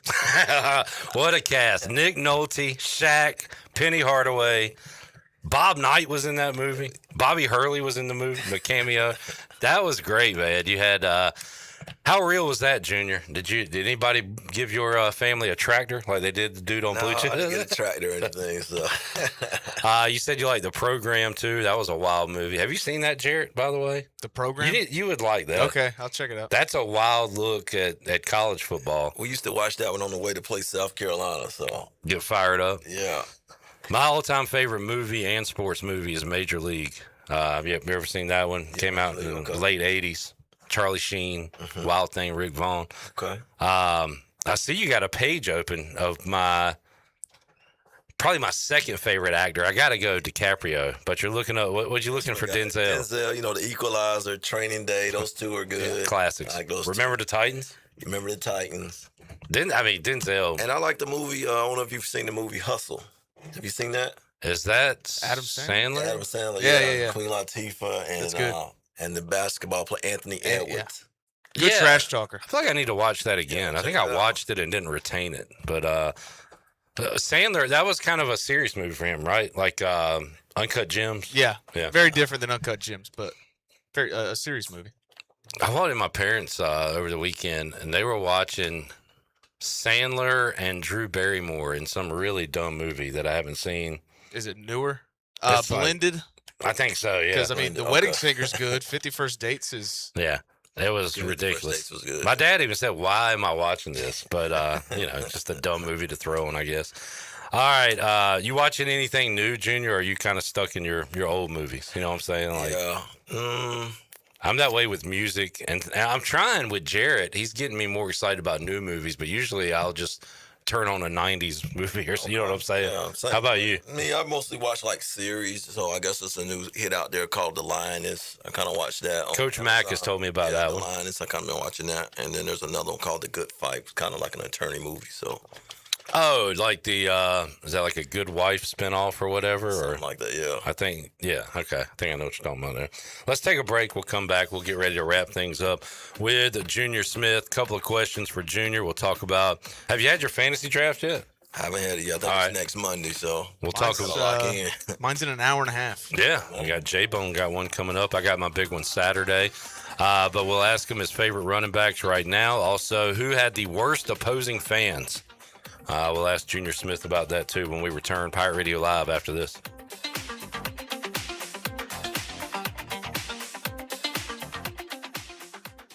Hey Pirate Nation, Frank Etheridge here with First Flight Credit Union. Does this warm weather find you dreaming about weekends on the water? Make it happen with a boat loan from First Flight Credit Union. Whether you're upgrading your fishing boat, cruising with your family, or chasing sunsets, we offer competitive rates, flexible terms, and fast and local decisions, so you can spend less time waiting and more time boating. Apply today at one of our branches located in Greenville, New Bern, Havelock, Morehead City, and Cary. All local residents are membership eligible. First Flight is insured by the NCUA and an equal housing lender. Go Pirates. The NU in New Blue stands for Next Up, and with their Next Up mentality, they are staying hungry to go the extra mile just for you, humbly learning through continuous training and a commitment to remain focused on working smart to deliver a new level of service excellence. Next Up means doing the small things right because your home deserves it. Whether it's plumbing, electrical, or HVAC issues, New Blue is next up and ready to help. Visit callnublue.com or call 252-228-5855. New Blue Service Group, redefining service excellence. Go Pirates! The stifling heat of summer, the bitter cold of winter. What do they have in common? The extreme temperatures of both force your home's heating and cooling system to work overtime to keep you comfortable. And that can cost you a lot of money. Fortunately, your neighbors at Greenville Utilities have several ways you can save energy. And that means saving you money on your utility bills. Just go to GUC.com and look for ways to save. That's GUC.com. Ready to sip, save, and celebrate? Head to Simply Divine Oil and Wine in Arlington Village. All in-stock wines are 30% off. Select gourmet items 50% off now through August 30th. Then August 30th, 4 to 7 p.m., it's the Sip Into the Sunset wine event with live music from Gypsy Railroad, Gorham's Cafe food truck, plus beer and wine specials. Follow them on Facebook and Instagram for details. Simply Divine Oil and Wine in Arlington Village. Sip, savor, and save.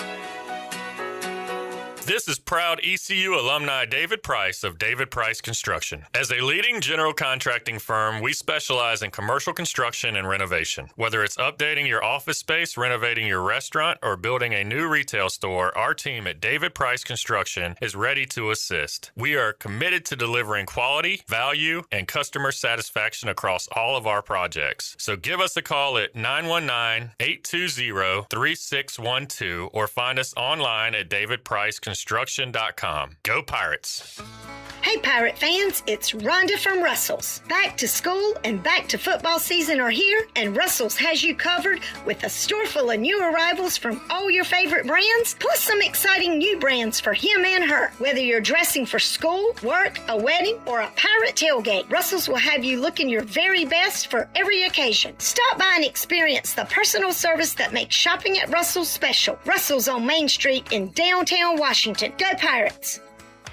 Overtime Tavern is the place to be for great food, cold drinks, and all your game day action with over 10 TVs. Swing in today and try a mouth-watering burger, glizzies, wings, or check out their daily specials featuring some of the best items on the menu. OT's has a weekly lineup of entertainment starting Tuesday with Singo, Wednesday is sports trivia with Clip Brock, and Thursday's local acoustic acts playing the tunes. OT's is located on Charles Boulevard across from the Sheets and is open daily from 11 a.m. to midnight. There's always time on the clock at Overtime Tavern.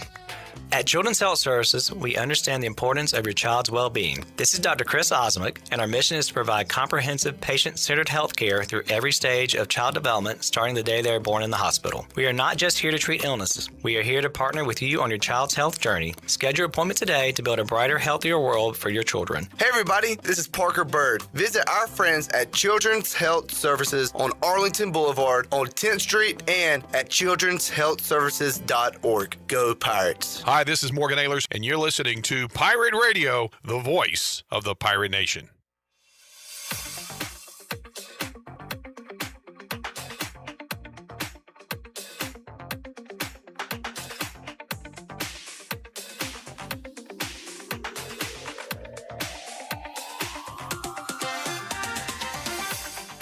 You're listening to Hour 3 of Pirate Radio Live. This hour of PRL is brought to you by Bud Light, reminding pirate fans to stay in the game and drink responsibly.